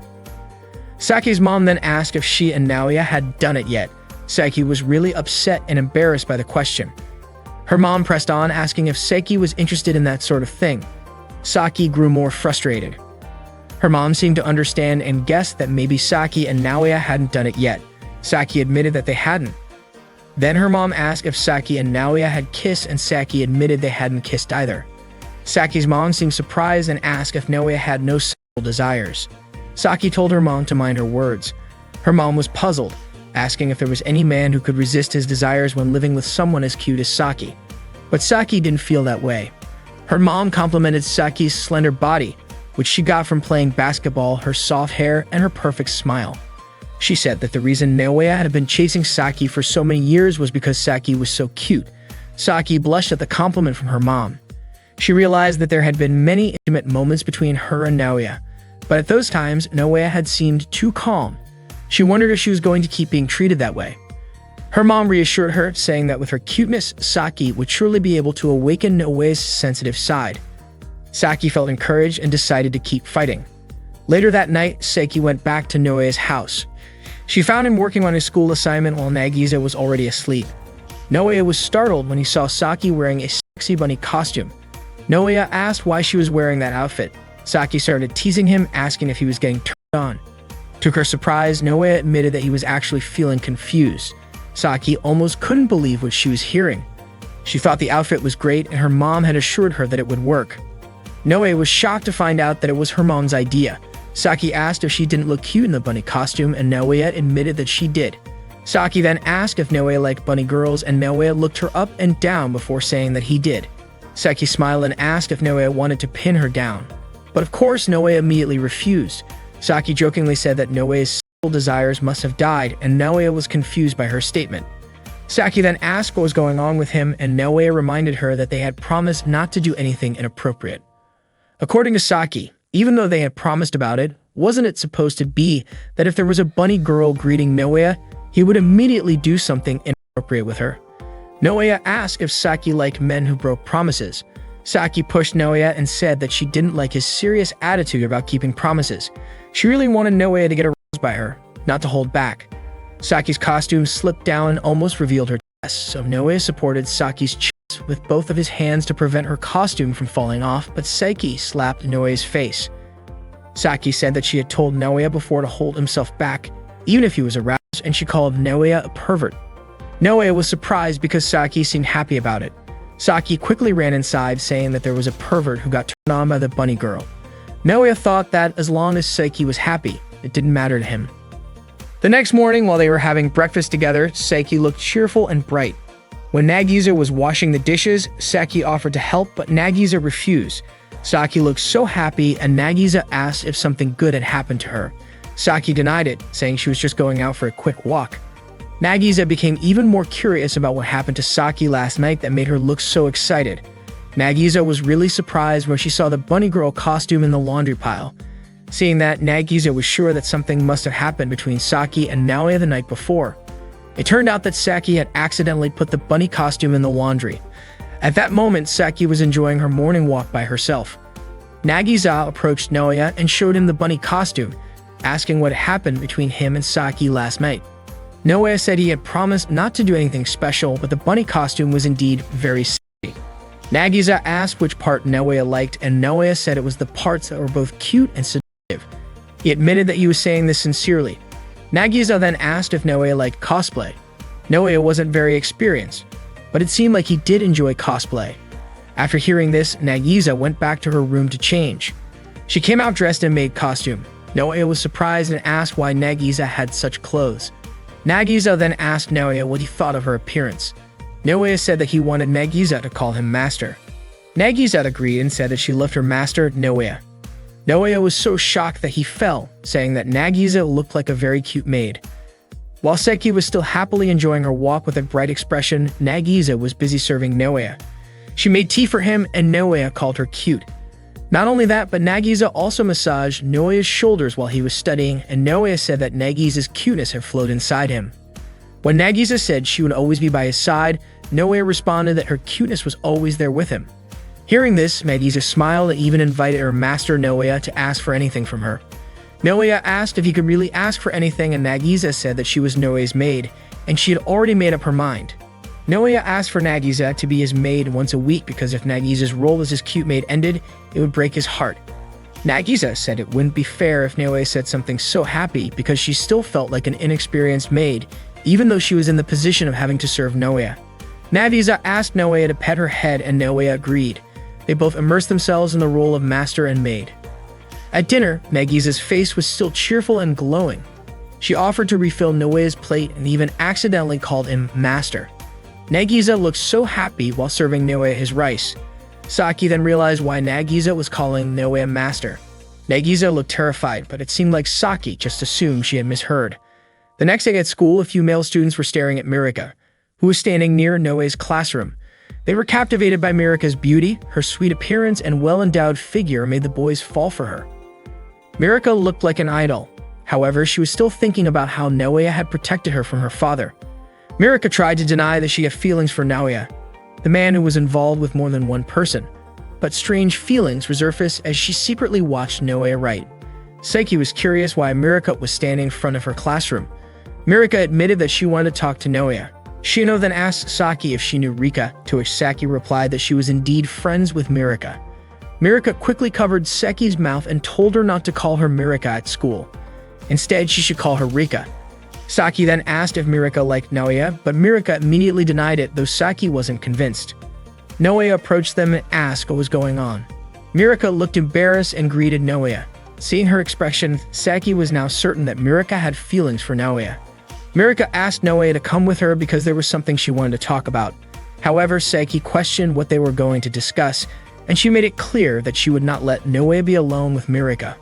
Mirika stated that it was none of Saki's business, but Saki insisted on stopping them. Naoya calmed Saki down and agreed to talk with Mirika. They went to the rooftop. There, Naoya apologized to Mirika for rejecting her when she asked him to be her boyfriend, and he acknowledged that it had embarrassed her. As compensation, Naoya told Mirika she could take a picture of his embarrassing moment, shirtless and in shorts, and even share it on the internet or create fake news about him. He also said that he didn't mind dressing like a girl or even being naked if it made her feel better. Mirika was surprised, wondering why Naoya was being so considerate and even looked cool doing it. Naoya explained that Mirika wasn't wrong. She was sweet, her videos were interesting, and she had a great figure. He mentioned that he already had 2 valuable girlfriends. Mirika didn't expect Naoya's determination to be so strong. He said that if Mirika wanted a boyfriend, he would help her find someone good, and he wanted to make up for his mistake. That's why he begged her to give up on trying to win his heart. Naoya made it clear that he couldn't like Mirika and couldn't have any more girlfriends. Those words made Mirika's heart race, and she fell down. Mirika got up and thanked Naoya for helping her when her father threatened to delete her MedTube account. Naoya was puzzled, asking if that was all Mirika wanted to say, as he didn't think it was a big deal. However, Mirika explained that it meant a lot to her. Her father had always been harsh with her, scolding her for bad grades and being strict in her upbringing. She felt like her future choices were narrowing, so she thought that if she did something she didn't like, it meant it was wrong. However, because Mirika felt powerless, she wanted to do what she could, and making videos was her way to live independently. Naoya then realized that Mirika's goal with the videos wasn't just to show off her figure. Mirika admitted that she did use her body to create content, but she also knew that many people didn't like it. Despite that, she had planned many things to make her channel interesting, and she fought hard because she cared about it. Unlike Naoya, Nagisa saw that Naoya protected Mirika even though there was no benefit for him, and that made Mirika very happy. Naoya understood and felt glad he could protect Mirika at that time.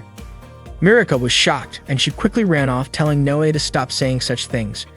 She left the rooftop before Naoya could finish what he wanted to say. As Mirika hurried down the stairs, she finally found the courage to admit that she liked Naoya. Unbeknownst to her, Saki overheard what Mirika said and became angry with her. Meanwhile, Nagisa was still wondering if Naoya was okay. To protect Naoya from Mirika's aggressive advances, Saki and Nagisa decided to dress up in cosplay. However, instead of discouraging Mirika, it only made her feelings for Naoya grow even stronger. Both Saki and Nagisa hoped that Naoya wouldn't add another girlfriend. The next morning, Mirika returned to Naoya's classroom to see him. At that moment, he was with Saki and Shino. Without hesitation, Mirika walked right up to them and greeted Naoya directly. Saki asked why she was there, but Mirika simply replied that she didn't need a special reason to visit the class. Other students, including Nagisa, overheard the commotion. Mirika asked Saki not to call her Mirika at school, saying she should be referred to as Rika during class hours. One of the students then asked what kind of relationship Naoya had with Mirika. Naoya didn't answer right away and paused to think, which prompted Mirika to grab his hand and declare that their relationship was more than just friends. Staying Mirika's chest pressed intentionally against Naoya, Saki immediately pushed her away forcefully, causing Mirika pain. Saki told her to stop throwing herself at Naoya like that. She even warned Mirika not to come near him and harshly called her names. Mirika insisted that it had nothing to do with Saki, but Saki claimed to know exactly what Mirika was trying to do to break Naoya's resolve. Saki made it clear there was no longer any room for Mirika to come between her and Naoya. Mirika then questioned how Saki could say that when she was already sharing Naoya with Nagisa. Saki was caught off guard by that comment. She pulled Naoya close and reminded him to stay by her side no matter what. Mirika, undeterred, said she would keep looking for an opening even if Saki tried to shut her out. Saki again warned Naoya not to leave her side, not even for a second. That's when Naoya realized that Saki felt lonely and was afraid that he might end up adding another girlfriend. He hugged her tightly, telling her that he understood how she felt. Saki hadn't meant to go that far, but seeing Mirika's shocked expression, she rested her head against Naoya's chest. Mirika, overwhelmed with embarrassment and frustration, quickly left the classroom. As the bell rang to start class, their teacher walked in, surprised to see Naoya still holding Saki in his arms.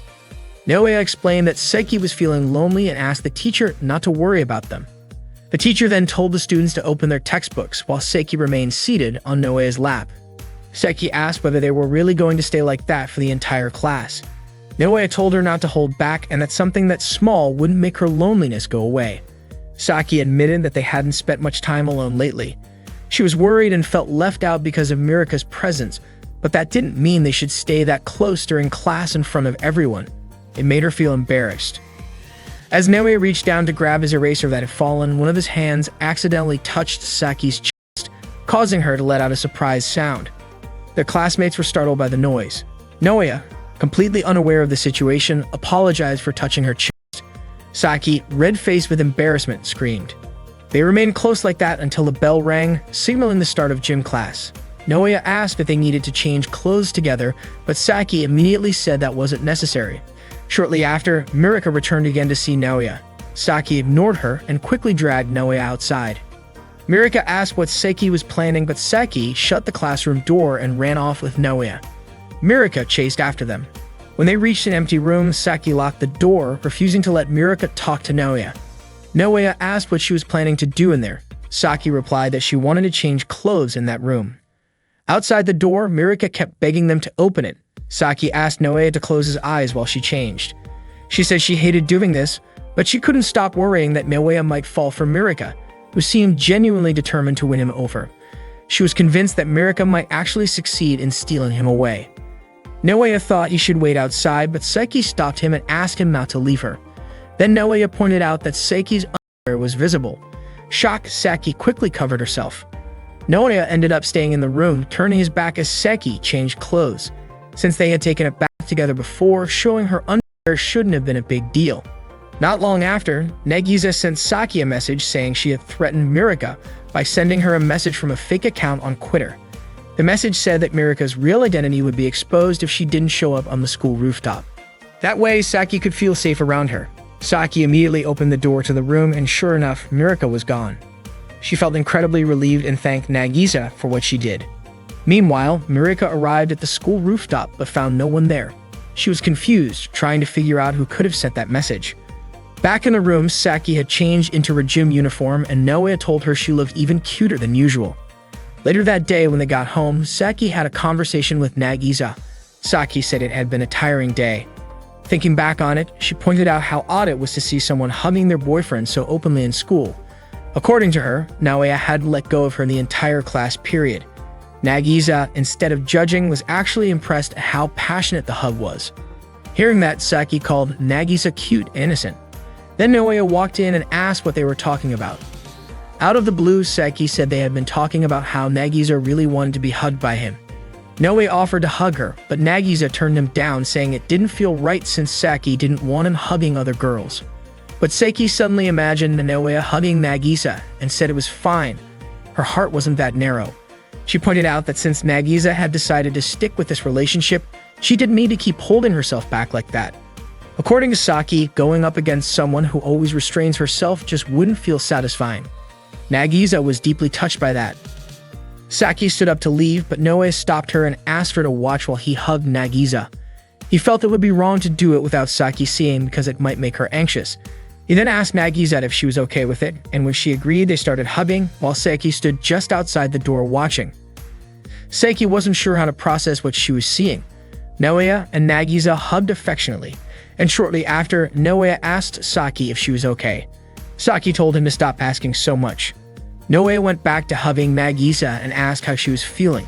Nagisa admitted she felt shy, but also happy. She even asked him to hold her tighter. Saki kept watching them. She noticed how Nagisa's curves were drawing Naoya in. Even though she didn't want to admit it, she couldn't take her eyes off them either. Her heart was racing. She started wondering if there was something wrong with her for feeling this way while watching her boyfriend being intimate with another girl. She even questioned whether she might have a specific kind of fetish she had once heard about. But then she tried to convince herself that her heart was only racing because it's rare to see a guy and a girl getting that close, not because she was afraid Nagisa might take Naoya away from her. At that moment, Nagisa suddenly dropped to the floor. Naoya immediately asked if she was okay. Nagisa said her heart was pounding like crazy. Saki was shocked to see how their positioning looked increasingly intense. Even though Naoya was just checking if Nagisa was alright, Saki started to think they were about to do something inappropriate right in front of her. She felt confused and unsure about what might happen if she didn't stop them. She started wondering just how far they were planning to go with her watching. Without hesitation, Saki rushed over to Naoya and smacked him on the head, telling him she didn't want things to go that far. Then she called Nagisa a perv. The next day, Saki walked home with Naoya, but on their way, Mirika showed up and pulled Naoya aside to talk. Saki noticed how Mirika's approach had been getting bolder day by day.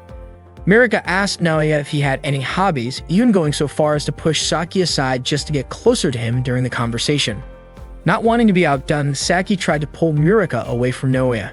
Naoya then shared that he didn't really have any hobbies, since he usually spent his free time studying. Mirika praised him for that and even asked him to teach her someday. Saki, not wanting to let things slide, pointed out that despite all his studying, Naoya's grades weren't exactly top tier. Naoya admitted that he had never made it into the top 5 in class. But rather than being disappointed, Mirika was even more impressed with how hard he worked. When they got back to Naoya's house, Mirika was still tailing them. Saki made an effort to get her to leave and ended up locking the door, which made Mirika clearly annoyed. Saki called her incredibly stubborn. Just then, Nagisa greeted them and asked what was going on. Naoya explained that something had been bothering him. Although it might sound unlikely, or maybe he was just overthinking, he wondered if Mirika might actually have feelings for him. Nagisa and Saki exchanged looks. Saki asked Naoya for a moment to talk to Nagisa privately. She told Nagisa that it would be a huge problem if Naoya ever realized that Mirika liked him, since that could raise the chances of him trying to get another girlfriend. Nagisa agreed with Saki's take on the situation. Saki then said their only option was to mislead Naoya with everything they had. After coming to an agreement, they went back to Naoya. Saki told him honestly that he was getting ahead of himself. She reminded him that the reason Nagisa confessed her feelings to him back then had made him misunderstand everything. In reality, he was just an average guy. Saki even pushed him a bit and said that he wasn't good looking, didn't have any special talent, and basically looked like some serious-faced jerk, so there was no way he could actually be popular. Naoya admitted that might be true. Saki added that both she and Nagisa just happened to like him, and it was nothing more than sheer luck. She wanted Naoya to understand that clearly, but Naoya then asked why Mirika's face kept turning red whenever she was around him. Saki answered that Mirika was simply feeling a strong rush of excitement at the time. She said that Mirika was in one of those moods and had trouble controlling her urges, not because Naoya was special or anything like that. According to Saki, Mirika was just being swept away by desire and didn't really care who was in front of her. Naoya asked if something like that could actually happen. Saki told him it definitely could. Sometimes women just get that way. Nagisa, though, realized Saki was totally making things up. Still, Naoya said he finally understood, especially since Mirika's face always flushed no matter what he said. Saki felt relieved that Naoya had bought the explanation. To her, Mirika was just a cheap girl. Then Naoya asked if the same kind of thing could happen to Saki or Nagisa. Saki replied that it might happen, depending on size, and since she was flat-chested, she figured she was in the clear. Naoya turned to Nagisa and said that if she ever found herself feeling that way, she shouldn't keep it bottled up. Especially after seeing how Mirika acted, he thought it looked really frustrating and didn't want Nagisa to go through the same thing. He wasn't sure how he could help, but he promised they'd figure it out together. Nagisa was clearly flustered and Saki gave her a signal to just go along with it. Nagisa then asked Naoya for support if anything like that ever happened to her. Naoya encouraged her with a smile. Afterward, Nagisa asked Saki why she had made her say all that. Saki apologized sincerely. Finally, Naoya came to the conclusion that there was no way Mirika could actually like a guy like him, someone who was already dating two girls. He had been thinking about what to do if she really did have feelings for him. Saki and Nagisa both ended up laughing at him. The next day, Mirika returned to Naoya's class and greeted him. Saki was irritated because Mirika was being so stubborn. Mirika asked if Naoya was studying again and complimented how cool he looked when he was focused on studying. Saki felt annoyed, thinking Mirika was being too forward by flirting with Naoya. Thankfully, she had managed to convince Naoya the day before, so things should have been settled. Nagisa was also worried about what might happen with Naoya. Suddenly, Mirika asked Naoya to teach her and wondered if he had any free time after school. Out of the blue, Naoya apologized to Mirika for something. Mirika looked at him confused and asked what he was apologizing for. At that moment, both Saki and Nagisa were really nervous about what Naoya might say. Naoya admitted that he thought maybe Mirika had feelings for him. Mirika was shocked and embarrassed. Without saying anything more, she quickly pulled Naoya away with her. Mirika kept putting emotional pressure on Naoya, to the point where he began to wonder if she actually had feelings for him. That possibility felt pretty dangerous for both Saki and Nagisa. To prevent Naoya from getting yet another girlfriend, they came up with a plan. They told him that Mirika was simply going through a phase where she was feeling overly excited and craving intimacy. That explanation managed to distract him for the moment. However, the next day, Naoya apologized to Mirika because he thought she liked him. Since her feelings were pretty easy to read, her face turned bright red, and she immediately dragged Naoya out of the classroom. She took him up to the school rooftop, but Saki had secretly followed them. Saki questioned why Mirika was so casually holding Naoya's hand. Hearing that, Mirika quickly let go. Nagisa had followed them too, but she only watched quietly from near the door. Mirika was confused about how Naoya could figure out she had feelings for him. Blushing, she asked him about it. Naoya said it was because her face always turned red whenever he was around, and her behavior was pretty unusual. That led him to think she might actually like him. Embarrassed, Mirika yelled out in frustration and asked why Naoya assumed she had misunderstood everything. Saki and Nagisa were shocked to hear her question. Naoya genuinely apologized for not realizing it sooner. He explained that Saki had told him that what Mirika was going through was something that often happened to girls. Mirika then asked what exactly Saki had told him. Saki didn't respond, so Naoya explained that Saki had said Mirika was in a phase where she was feeling overly aroused and wanted to do inappropriate things without really caring who it was with. Naoya added that it was because she was being driven by her physical desires. Mirika called him an idiot and said the whole story was ridiculous. She said that both the person who came up with it and the one who believed it were complete fools. Saki quickly tried to cover up the situation by telling Naoya that Mirika was just embarrassed because she was in that kind of phase and that's why she lied about it. Mirika refused to accept that explanation. She said she wasn't lying and wasn't feeling any kind of desire like that. Naoya then asked why her face was turning red. Mirika started to wonder if she should just be honest and admit that she liked him, even though she wasn't sure it would change anything. Naoya said it didn't make sense for someone like Mirika to fall for a guy who was already dating 2 girls. From his point of view, he thought he wasn't a great guy at all. But Mirika said she didn't see him as a bad person. Naoya thanked her and asked if she really didn't like him because only someone a little off would fall in love with a guy who was already dating 2 girls. And to him, Mirika didn't seem like someone who was off. Then he asked if it was possible that she actually was.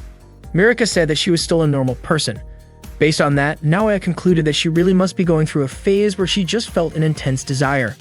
Mirika wondered out loud if there wasn't any other possible conclusion he could come up with. Saki then urged Mirika to just admit the truth already. Feeling cornered, Mirika lied and said that she was running a fever, but Naoya didn't buy it. He said she looked way too healthy for someone who was supposedly sick. Mirika couldn't understand why Naoya kept doubting her. Saki leaned in and whispered to Naoya that admitting to being in a phase like that was super embarrassing, and she asked him to be more understanding. Mirika, now suspicious, wanted to know what Saki was whispering. Naoya then said he believed Mirika was genuinely sick. Still, Mirika felt like something was off. Naoya mentioned that he wanted to help her find a boyfriend to replace the tent she had sold. Mirika told him she didn't expect that kind of help. Naoya said he was willing to help her find someone she could be with to release her urges. Mirika ended up hitting Naoya because he still believed she was in that kind of phase. Then she asked him what he would do if she really did like him. Naoya admitted that he would be completely confused. He had already pushed Sasaki and Nagisa into a complicated relationship, and after everything they had gone through, he really cared deeply for both of them. Naoya had never considered taking care of another girl, so he told Mirika he couldn't accept her feelings and asked her to give up. Mirika understood why he would say that, and she encouraged Saki and Nagisa to head back to class. As soon as they stepped off the rooftop, Mirika quickly shut the door behind them. She realized that while Naoya didn't listen to her feelings, he was still willing to help her find a boyfriend. That alone made it clear he didn't see her as someone he could love. Still, Mirika shouted out loud, reminding herself she was the amazing Mirika. Things hadn't gone smoothly at first when she started on MedTube, but now she was a popular creator. She believed with all her heart that she could make Naoya fall for her. She was ready to try anything, no matter how many times she failed. She wasn't going to give up. Back in class, Saki felt relieved that everything seemed to be resolved. She was convinced that Mirika wouldn't have any more chances to get close to Naoya. But it turned out she was wrong. Suddenly, Mirika showed up and called out Naoya's name. Saki, Nagisa, and Naoya were all shocked by her unexpected appearance. Mirika said it seemed like she had feelings for Naoya. Her bold declaration stunned the entire class. She walked right up to Naoya and asked him to listen carefully to what she had just said. Naoya thought he must have misheard and asked her to say it again. Mirika was confused. Wasn't it clear that he had already heard her? Still, Naoya insisted he wasn't sure, so Mirika, though a little embarrassed, told him again that she liked him. Naoya asked what she meant by that. Mirika didn't explain, instead pulling him away with her. Saki quickly chased after them, with Nagisa following close behind. Even Shino looked worried about Saki. Both Saki and Nagisa started searching for Naoya and Mirika, as they had lost sight of them. Mirika had brought Naoya to the school's sports equipment storage room. Thankfully, Saki and Nagisa managed to find them. Saki demanded to know what Mirika thought she was doing. Mirika replied that this was just her way of fighting for her feelings. Simply confessing her love wasn't enough to embarrass her anymore. Nagisa was surprised, pointing out how embarrassed Mirika had looked earlier in class. Mirika explained she wasn't trying to pressure Naoya into dating her right away, but she was going to keep making her move until she could win his heart. Naoya admitted he didn't really understand what she was saying. He still didn't believe her, especially since she had previously claimed not to be into guys who were already dating someone else. Mirika said that was just something Naoya had assumed. He asked her why she liked him. Mirika said it was because he seemed cool. Naoya was surprised and asked if she thought it was cool to be dating more than one girl at a time. Mirika denied that. She thought he looked cool when he stood up to her father to protect her. Noe told her she was being too easy to impress, arguing that anyone would have helped her in that situation and she shouldn't fall for someone just because of that. But that wasn't the only reason. Mirika also said Noe looked cool and he was willing to pay 1,000,000 yen for the sake of Saki and Nagisa. She admitted that Noe was a bit strange, but Noe pointed out that someone who liked a guy already in a relationship was also pretty strange. Mirika agreed with that too. But no matter what Noe said about her, she still liked him. Mirika admitted that she had already fallen for a strange guy who openly dated 2 girlfriends at once. Noe told her that he was already overwhelmed with loving Saki and Nagisa, so he apologized and asked Mirika to give up. Mirika immediately hit Naoya on the head and said she had no intention of backing down. She was firm in her decision. Nagisa asked her not to use violence, and Seki also couldn't accept the way Mirika acted. Noe then said he could help her find a boyfriend instead. Mirika was confused why Noe still didn't get it, especially since her mind was constantly filled with thoughts of him, from morning till night at home and at school. Even while recording videos, she kept wondering what Noe was doing. It frustrated her to think he was getting close with Saki and Nagisa, and on top of that, she felt lonely. Out of nowhere, Mirika kissed Naoya on the lips, leaving both Saki and Nagisa completely shocked. Then she climbed out the window and said that from now on, Naoya wouldn't be able to stop thinking about her. She also admitted that it was her first kiss. Mirika made it clear that she wasn't okay with being one of 3. If Naoya wanted to date her, he had to break up with Saki and Nagisa first, because she planned to have him all to herself. After saying that, she left. Unexpectedly, Shino had overheard the whole thing from outside and was stunned to find out that Saki had been 2-timed. After school, Naoya, Saki, and Nagisa went to the riverside. Saki still couldn't believe Mirika had kissed Naoya. Nagisa was just as surprised that Naoya let it happen right in front of both his girlfriends. Saki felt heartbroken. She couldn't understand why, as Naoya's girlfriend, he wanted to add another partner, and now, on top of everything, his first kiss had been taken by Mirika. She asked if she had ever done something wrong or if it was because of her small chest. Nagisa said she had never intended to get ahead of Saki, especially since Saki had never kissed Naoya either. For Nagisa, being Naoya's first kiss had just been a fleeting dream. Both of them were feeling really down. Naoya admitted he was torn and confused about everything that had happened. He then offered to kiss Saki, but she immediately refused and hit him out of frustration. When Naoya asked if Nagisa would be okay with kissing him, she said she didn't want to do it, not a moment like that. Her answer left Naoya stunned. She explained that she was still shocked that Mirika had taken his first kiss, but she didn't want to kiss him just because he was feeling regretful. Saki agreed with her. Besides, kissing in that kind of situation wouldn't mean anything anyway. Then Saki asked Naoya whether he had felt anything when Mirika kissed him. Did his heart race, or did it make him want to do anything intimate with her? Naoya said he didn't feel any of that. He was just caught off guard when it happened. Saki said a kiss without any real feelings or a proper moment behind it didn't mean anything. Nagisa nodded in agreement. Naoya then asked why the two of them seemed so down.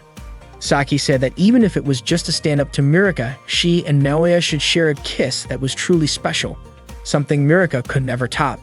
Naoya replied that something like that sounded really hard to pull off, but Saki asked him to make it happen. For her and Nagisa, their first kiss was supposed to be a once-in-a-lifetime moment. She reminded Naoya that he had liked her since grade school, which meant his feelings had been building up for years.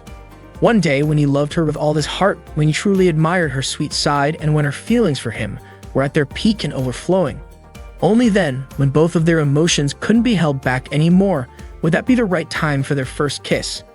Saki pushed Naoya to the ground, then told him that they would go so far that he would never be able to forget it. She even said she would make sure he was completely overwhelmed with desire. After that, Nagisa walked over to Naoya and admitted that she had been surprised by what Mirika had done. However, when she and Naoya kissed, she wanted it to happen at a time when Naoya truly wanted it from the bottom of his heart. When that time came, she wanted them to kiss and take things even further. Hearing that, Seki was shocked and told Nagisa not to steal the moment away from her. Naoya then got down on his knees and bowed deeply to both Saki and Nagisa, apologizing to them. He admitted that he had not really understood what a kiss meant to each of them, and he realized how foolish he had been. Eventually, he figured out what he needed to do for both Saki and Nagisa. Seki was startled when she noticed blood on Naoya's face from the impact of his bowing. She quickly helped stop the bleeding. Naoya explained that it was not just about how to deal with Mirika. More than anything, he needed to prioritize Saki and Nagisa. He wanted to deepen his connection with both of them because that was what truly mattered. He also believed that if Mirika saw how close the three of them had become, she might finally give up. But more importantly, that was what Naoya really wanted, because he loved both of them deeply. Nagisa was surprised by his confession, and Saki felt flustered since it had been a long time since she had heard something like that. To deepen their relationship, Naoya suggested that the three of them take advantage of the situation to truly understand each other's feelings and reactions. He also said that they needed shared experiences. In other words, he was asking them to go on a date together. Saki agreed, pointing out that with everything that had happened, they had not gone on a single date yet. Naoya said that dating was the most important foundation in a relationship, and both Saki and Nagisa agreed. Naoya then asked if there was anything specific they wanted to do. Saki suggested going to a hot spring, but Nagisa wondered if that would be too sudden. Naoya promised he would make it happen. Hearing that, Saki was thrilled. To her, a hot spring was the perfect way to refresh both the body and mind. Nagisa shared with Saki how she couldn't stop thinking about the kiss between Naoya and Mirika. As it turned out, Saki felt the same way. She was especially frustrated that Mirika had taken Naoya's first kiss. Saki told Nagisa it wasn't the time for them to be down about it, and if they wanted to keep Mirika away from the hot spring, they needed to step up their game. That day, the school bell rang, signaling the end of classes. Saki invited Naoya to go shopping for the upcoming trip. Just as they were about to leave, Shino approached Naoya and asked to talk to him, but Saki quickly pulled him out of the classroom. Naoya, Saki, and Nagisa headed to the shopping center. Saki said they needed to buy new clothes and underwear for the trip. Naoya mentioned how excited Saki looked, and she admitted that after everything unpleasant that had happened recently, she was really looking forward to the trip. When Naoya asked what she meant by unpleasant, Saki brought up the moment when he was kissed by Mirika. Naoya immediately apologized, saying he had let his guard down. Saki said she didn't want to talk about the kiss anymore. She turned to Nagisa and said they should just forget everything and enjoy their time at the hot spring. Nagisa agreed. Full of energy, Saki led them through the store, picking up all the things they needed for the trip. Unexpectedly, Mirika had been tailing them. She was curious about what the three of them were up to. While shopping for snacks, Naoya, Saki, and Nagisa split up to choose what to bring. During that moment, Nagisa reflected on how Saki had told her to relax and enjoy the trip. Still, Nagisa saw this as a chance to get closer to Naoya. After all, Mirika had been the first to kiss him, and on top of that, she was openly aiming to be his number one and wanted Naoya to choose her alone. Because of that, Nagisa knew she needed to make her own move too. Being in a relationship like theirs, she couldn't stay passive. Nagisa felt that if things went smoothly, maybe she and Naoya could share a kiss during a trip. She started to imagine how nice that moment would be. Right in front of her, she saw a display shelf with breath mints. She thought that having some might help calm her nerves and be good preparation, just in case a kiss really did happen. As she reached for the mints, Saki reached for the same pack at the exact same time.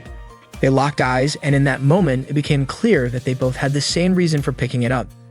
At first, things were a bit awkward between them, but Saki spoke up and said it was totally normal. They were both Naoya's girlfriends after all. Saki admitted she wanted to be the one to kiss Naoya first this time. She wanted to get ahead and secure her place. But at the same time, she also knew that Nagisa would likely make her move too. Saki apologized, and Nagisa apologized in return, saying she had also overlooked Saki's feelings. She even said that Saki deserved to kiss Naoya first. Saki told Nagisa not to hold back just because of her. After all, Mirika had already taken the lead. As Naoya's first girlfriend, Saki said she didn't mind if Nagisa ended up going before her. She admitted that she felt a little pathetic for saying that, but she genuinely didn't want Nagisa to worry about her. However, Nagisa wasn't having it. She said she had already made up her mind. On this trip, she wanted to support Saki. Hearing that, Saki told her not to go out of her way for her. But Nagisa replied that she felt bad for Saki, and that was why she didn't want her to worry about her either. In the end, Nagisa invited Saki to pick out outfits for the trip. They both walked out of the snack store, completely forgetting to buy the breath mints they had reached for. Nagisa and Saki went to a clothing store. Nagisa picked out a t-shirt and put it on right away, then asked Saki what she thought about her look. Saki said the outfit looked weird, but it turned out Nagisa had chosen it on purpose to make Saki stand out more. Saki told her she didn't need to go that far, but Nagisa insisted. She genuinely wanted Saki to look more eye-catching than her. Nagisa then asked Saki to try on an outfit she had picked for her. The clothes were quite revealing, and while Nagisa thought it suited Saki perfectly and said she should wear sexy clothes more often, Saki thought the outfit looked awful. She was honestly confused, wondering if Nagisa just didn't know how to pick clothes. Out of nowhere, Naoya showed up and asked if they had picked out anything yet. He was totally shocked when he saw the way both girls were dressed. He even asked if they were trying to be funny with those looks. After that, the three of them walked together without feeling awkward. Saki mentioned that a lot had happened between them recently, and she hoped their trip would be a fun one. Meanwhile, Mirika was secretly trailing behind them.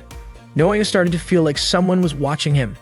Nagisa leaned over and whispered to Saki, promising to support her and telling her to just go for it without hesitation. Saki asked if she was really sure about that, and Nagisa confidently said everything would go well and that Saki could definitely make it work with Naoya. Saki felt happy and touched by how kind Nagisa was being, so she invited her to work together during the hot springs trip. Naoya was still scanning his surroundings, convinced someone was following him. Saki urged him to just relax already. Deep down, she believed that this trip could bring her closer to Naoya. Nagisa thought that her number one priority right now was to support Saki's relationship with Naoya and help things go smoothly between them. At the same time, Naoya was determined to do everything he could to make both Saki and Nagisa happy. Mirika eventually figured out that the three of them were heading to a hot springs resort, and of course, she wasn't going to let them go without her. Later that night, while Seki was packing her clothes for the trip, Shino suddenly called her. She asked if Seki was really going on a trip. Saki told her that she was going to a hot springs resort in Hakone with Naoya. As soon as she heard that, Shino ended the call. She wanted to confirm if Naoya really was seeing someone else besides Saki. The next day, Nagisa and Seki were ready to leave for the trip. When Naoya saw how cute they looked, he was completely stunned. Saki thanked him shyly and Nagisa just nodded, blushing. They boarded the train and Naoya mentioned how happy he was to be going on a trip with two amazing girls. He thanked both of them for not holding a grudge after that moment when he let his guard down and Mirika kissed him. He appreciated them choosing to keep the relationship going. He said he was going to make sure the trip was fun, and that it would help bring them closer together, close enough that even Mirika would feel like giving up.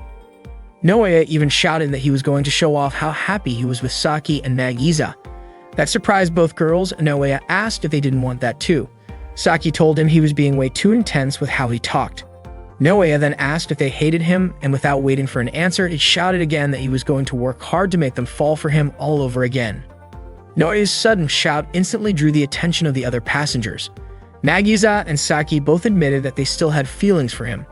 Saki told him that she wouldn't lose to Mirika, and during this trip without Mirika, she would give it her all for Naoya.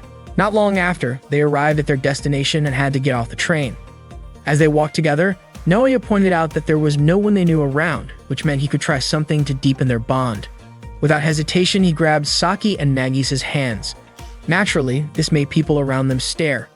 Naoya said that while they usually worried about the complications of being in a love triangle, they hadn't even managed to hold hands properly. In his view, physical contact, like holding hands, was an important form of communication. Saki felt embarrassed with all the attention on them, but Naoya insisted she didn't mean to be shy since they were in an unfamiliar place. Even though Saki and Nagisa couldn't easily shake off their embarrassment, Naoya wanted to do whatever he could to make sure this trip was something they wouldn't regret. He admitted somewhat awkwardly that he was out of money, so they got back on the train and headed to Gora Station. When they arrived, Naoya was still holding Saki and Nagisa's hands. He asked them how they felt about it. Nagisa said she enjoyed it, but Saki found it embarrassing. She then asked how Naoya felt. He said that their hands were soft and warm, and that holding hands was really just a way to feel close, driven by the desire to be physically connected. Saki told him she didn't like the way he phrased that. Still, Naoya explained that the thrill of holding hands with both of them in public was really making his heart race. They continued walking toward the inn. Saki couldn't help but feel embarrassed by the stares they were getting from others. Along the way, they saw a couple being affectionate in front of them. The couple was talking about spending the night together intimately. That made Naoya suddenly remember Saki's words about giving it her all. He asked her if she meant she would go that far. Saki quickly denied it and clarified that what she wanted was to feel closer to him, and all she really hoped for was that they could share a kiss. That was enough for her. Naoya understood what she meant. That meant Saki wasn't thinking about going further than that, especially since the three of them had already agreed not to cross that line. Still, Saki admitted that even if just for a moment the thought had crossed her mind.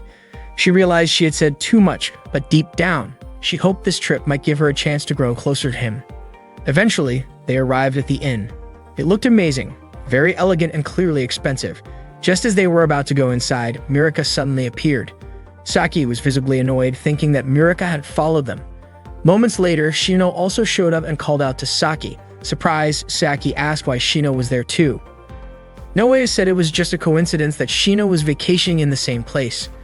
Turns out, Shino had already suspected that Nagisa would show up at that place. She asked if Saki was really being two-timed. Both Saki and Nagisa started to panic and moved closer to Naoya. Saki had no idea what to say. Nagisa then told Shino that she came with Mirika and they just happened to run into Saki by chance. She also warned Mirika to play along in front of Shino or else she would reveal her identity as a Matuber. Mirika, feeling pressured, ended up admitting that she came with Nagisa.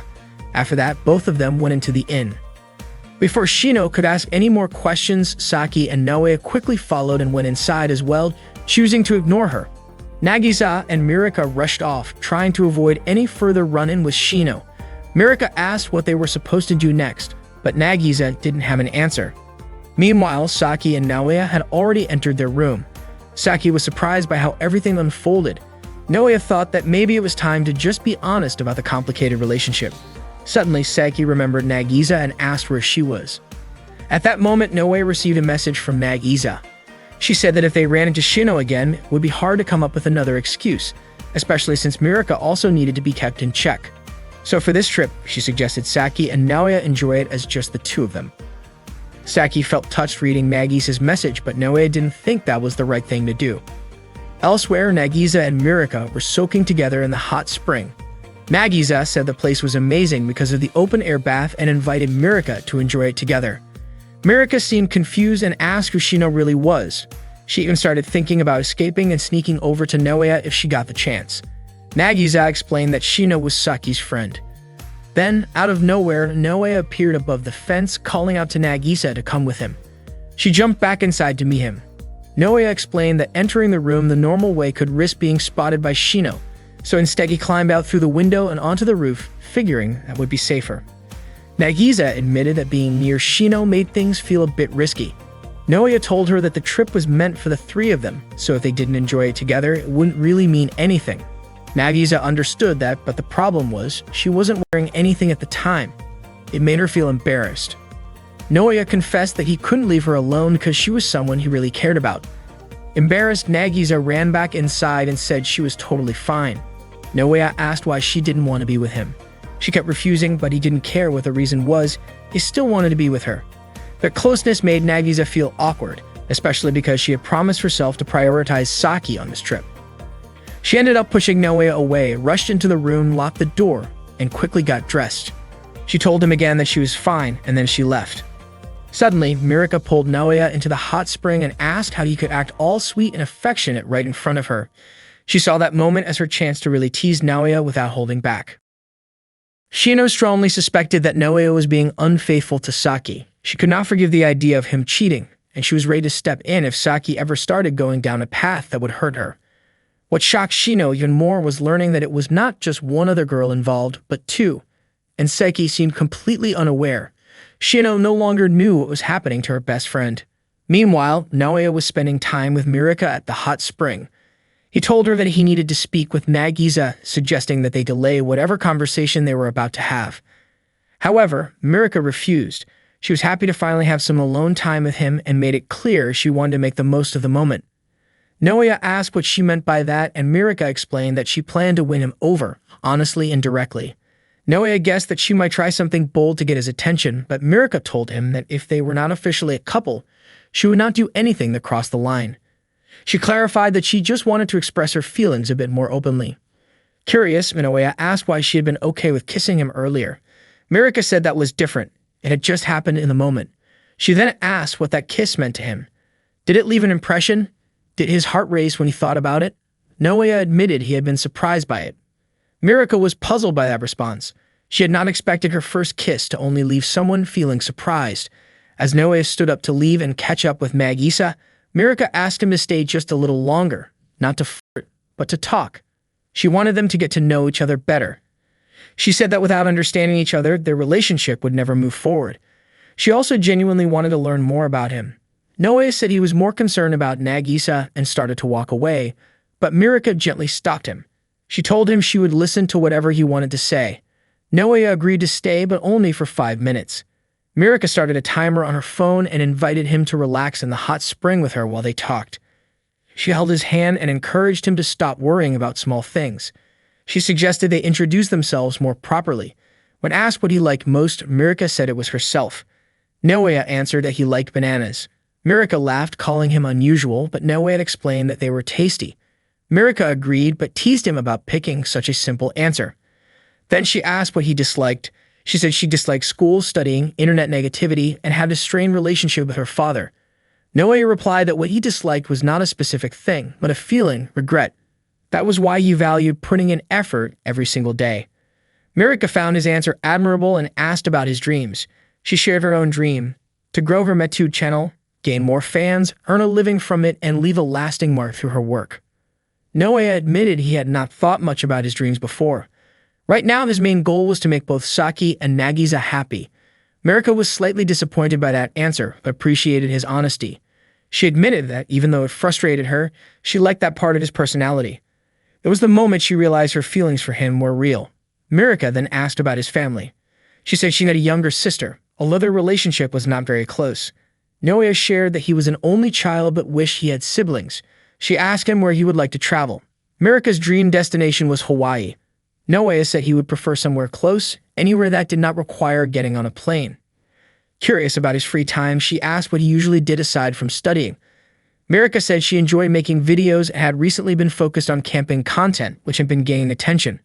Noea said he had been watching her MeToo channel regularly, even with everything going on. Mirka was surprised and asked if he truly meant it.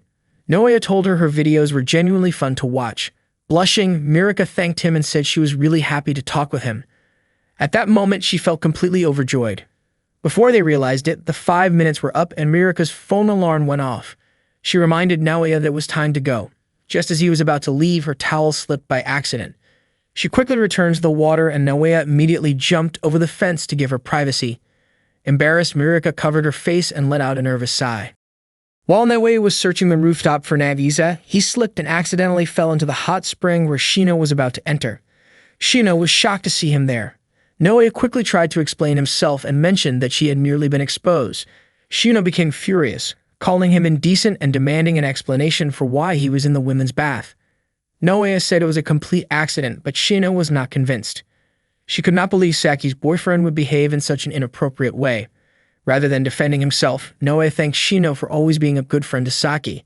Shino said she used to think Noea was sincere and trustworthy. Noea insisted that he had never lied, but Shino criticized him for entering the wrong bath and asked whether he was seriously involved with more than one girl. Meanwhile, Saki grew concerned because Noea had not returned. She was also worried about Nagisa. A moment later, she ran into Nagisa in the hallway and asked if she had seen Noea. Nagisa was not ready to explain anything yet. Saki, worried Shino might see them talking, asked Nagisa to continue the conversation somewhere else. Back at the bath, Noea still hesitated to answer Shino's question because he had promised Saki to keep their relationship private. Instead, he asked why Shino was so interested. Shino said it was because Saki was her best friend, and if someone was hurting her, she could not just stand by. Noea understood, but explained that everyone's feelings needed to be considered. Shino disagreed, saying that Saki was easy to convince and tended to go along with things without thinking deeply. If Noea pushed hard enough, Saki might end up accepting a situation she was not truly comfortable with. Shino said she would not let that happen because she knew Saki too well. She asked Noea if he had considered the difficulties of being in a relationship with multiple people. She said that no one could feel truly secure unless they were treated as the most important. Noea responded that he wanted to care for them equally, but Shino pointed out that time and attention would always be divided. Noea said that the three of them could still enjoy time together. Shino challenged him further, asking if he could handle the responsibilities if financial troubles came up, or if he could face both families and be honest about the situation. She even referenced a legal article prohibiting polygamy, explaining that a relationship like that had no legal support, meaning he would not be entitled to things like tax benefits, health insurance coverage, or even consent rights in emergencies. Noea admitted that she had given him a lot to think about. Then Shino asked again if he really was dating more than one person. Noea suddenly climbed over the fence and apologized, saying he could not reveal the truth. Shino tried to stop him by grabbing onto his clothes. She warned that if he did not come clean, she would call someone over. Noe still did not answer and said he would accept whatever consequences came his way for the situation. Shino refused to let go and kept pulling at him until his towel came loose.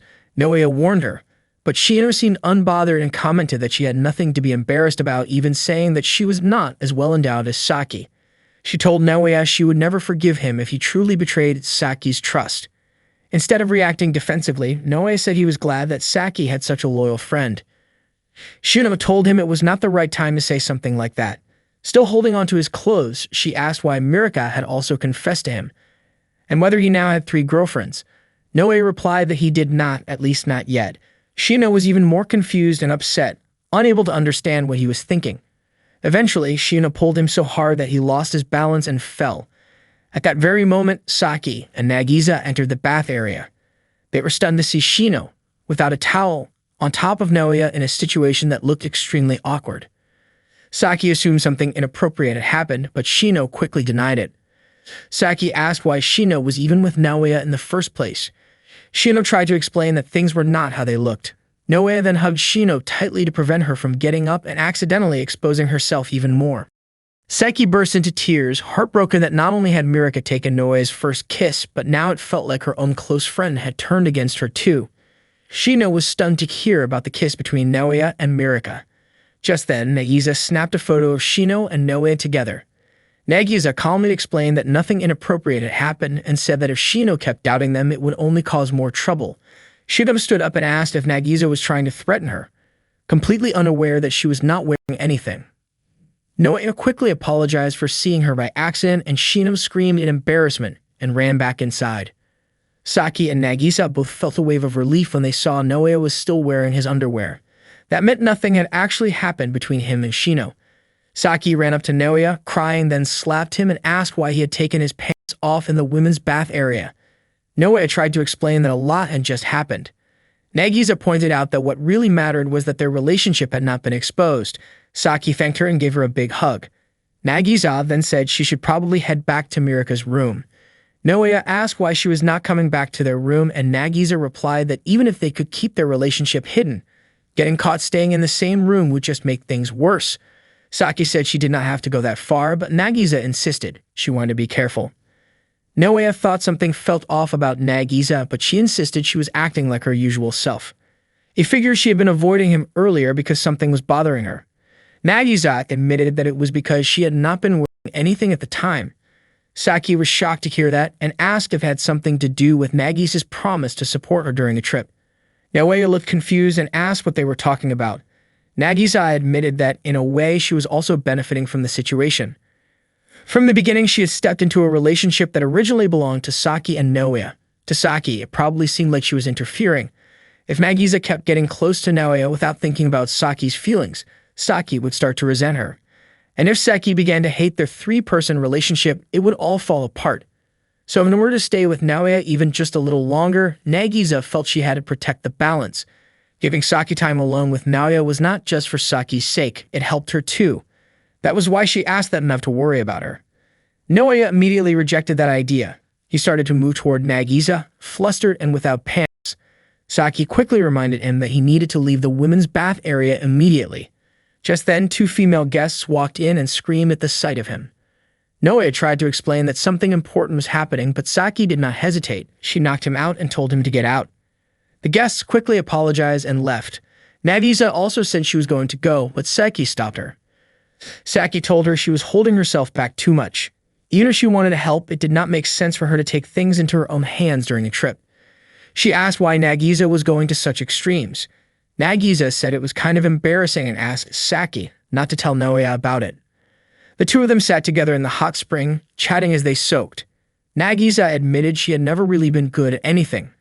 In school, even during exams, she could never score higher than 10 points in any subject.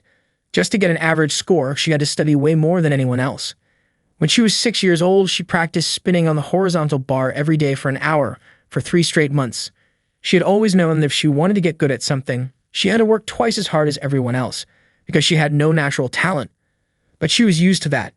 It never broke her, so she always told herself to keep going. Still, if there was something she could actually be good at, she wanted to give it a shot, whether it was music, comics, games, or anything else. She said she had spent 500 to 1,000 hours trying out different things but never managed to master any of them. She believed that if she could just hold out a little longer, maybe she would improve. But when things did not go well, she could not bring herself to keep going. And thinking about that version of herself made her feel really sad. Then, right before the high school entrance exams, she met someone she felt was meant for her. While soaking in the hot spring, Nagisa opened up to Saki. She shared that just before the high school entrance exams, she had met someone who felt like fate, someone who would change her life. At the time, she had been feeling confident and determined to get into an average-level school. That was when she overheard a conversation behind her, between two students she did not know at the time, Naoya and Saki. Naoya had asked Saki if she thought she could handle the exam. Saki seemed unsure. Even after pulling an all-nighter to study, she was afraid that everything she had memorized would vanish once the test started. Then Naoya said something that took Nagisa by surprise. He told Saki that if they both passed, he wanted them to start dating. He even told her that he liked her. Naoya said that going through the challenge together would bring them closer and that they could become a strong couple. Saki got annoyed and hit him on the head, wondering why he would say something like that when she was already overwhelmed with stress. Because of his timing, she ended up forgetting some of the English vocabulary she had worked so hard to memorize. Naoya apologized and said he would take responsibility. He even promised to marry her. Saki quickly pushed him away, clearly flustered. But even then, Nagisa noticed that Naoya did not seem like someone who gave up easily. She had heard that Naoya had been confessing his feelings to Saki since grade school. Nagisa was stunned to learn that he had confessed to Saki once every month only to be rejected each time. She thought it was a bit unusual that he kept going, no matter how many times he failed. When Saki tried to walk away, Naoya asked why she reacted like that to his feelings and got hit again for it. Despite the chaos, Nagisa was honestly amazed by how determined Naoya was. She could not believe how committed he was to chasing after what he believed in. After the English exam, she saw the two of them again. Saki was still lightheaded, and Naoya encouraged her to keep going and tackle the next test with him. He told her they should face it together. From that moment, Nagisa found herself admiring Naoya even more. Even when things did not go his way, he never gave up. She realized that if she had been in his shoes, she might have given up long ago. The exams ended that day, but Saki still felt unsure about her performance. Naoya stayed by her side, cheering her on and saying she looked strong and admirable for working so hard. On the way home, Nagisa could not stop thinking about Naoya and what kind of person he really was. She found herself wanting to talk to him.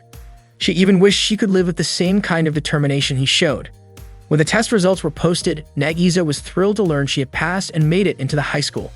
She wondered if Naoya had passed too. If they ended up in the same class, maybe she would finally have the chance to get to know him. Then she saw him. Naoya was hugging Saki, congratulating her. Saki thanked him, and just then, Naoya noticed someone watching them. When he turned and saw Nagisa, she panicked and quickly walked away. Nagisa rushed out of the school building, confused about why she could not stop thinking about him. Even though she knew that Naoya and Saki were already dating, she told herself she would not give up. She was determined to make him notice her, even if it seemed like a long shot. That determination was exactly why she had fallen for him. When she got home, Nagisa made a decision. She was going to learn how to cook. She remembered hearing that food could be the key to someone's heart. She practiced so much that she accidentally cut her finger once. On top of that, she began working out to get in better shape since she had put on a bit of weight while studying for the exams.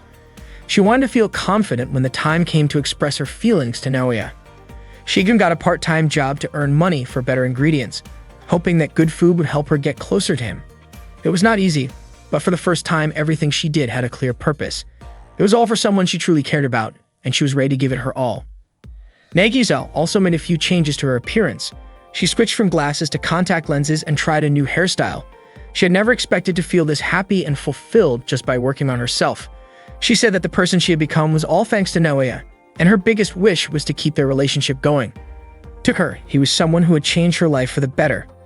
Nagisa admitted she had not been holding back. She had been making her own choices all along. And just when she finished saying that, she was unaware that Naoya had overheard everything from the next room. After that, Saki and Naoya quickly got changed. Nagisa asked Saki not to tell Naoya that she did not feel particularly skilled at anything because it would be too embarrassing if he found out. Soon after, Naoya came over and told Nagisa that when she tried to do everything by herself, it looked like she was pushing herself too hard, even though she was doing it all for someone she cared about. Nagisa was surprised to hear that Naoya had heard what she said. He explained that it was not intentional as the men's bath was located directly behind the women's bath. Feeling embarrassed, Nagisa walked away in a hurry. Naoya followed her, calling out that she should not keep everything bottled up. Nagisa responded that she was not hiding anything. Naoya then asked her to enjoy the trip together with him. Nagisa said that if she stayed close to him and Saki, Shino might get suspicious again. She picked up her pace with Naoya and Saki following close behind. Around the same time, Mirika, who had been searching for Naoya, unexpectedly crossed paths with Shino. Shino immediately asked about Mirika's relationship with Naoya. Not long after, Nagisa, Naoya, and Seki ran past them, and both Mirika and Shino ended up joining the chase. Nagisa kept going until she reached the station. Naoya was still behind her and told her he was not going to give up. Nagisa asked him to understand that if it meant continuing her connection with someone she loved, she was willing to be second to Saki. To Naoya, that kind of thinking did not sit right. If he truly cared about her, would not that kind of mindset just cause her more pain? Nagisa said she would be fine, but Naoya was not convinced. Mirika and Shino, still following behind, could not make out what the two of them were saying. Naoya reminded her that she had once said if Saki ever disapproved, the entire relationship could fall apart. But as long as none of them gave up, things might still work. Nagisa responded that in reality, there was very little chance that Saki would be okay with it. Naoya did not disagree. He asked her if everything did fall apart, would she move on? Or even consider being with someone else? He admitted that he felt conflicted. Nagisa was confused as to why someone already in a relationship with two people would ask something like that. She said that was exactly why she put Saki's feelings first, so things would not get more complicated. Still, Naoya admitted that he could not play favorites. Nagisa called him unfair, and Naoya replied that she was not being honest with herself. Nagisa finally said that ever since Naoya suggested the idea of a relationship with two people, she had not been able to stop thinking about it. She asked what he would have done if Saki had rejected the idea back then. Naoya replied that he would have figured something out afterward. Nagisa thought that was exactly what made things so difficult. He always tried to weigh every option and think through every situation.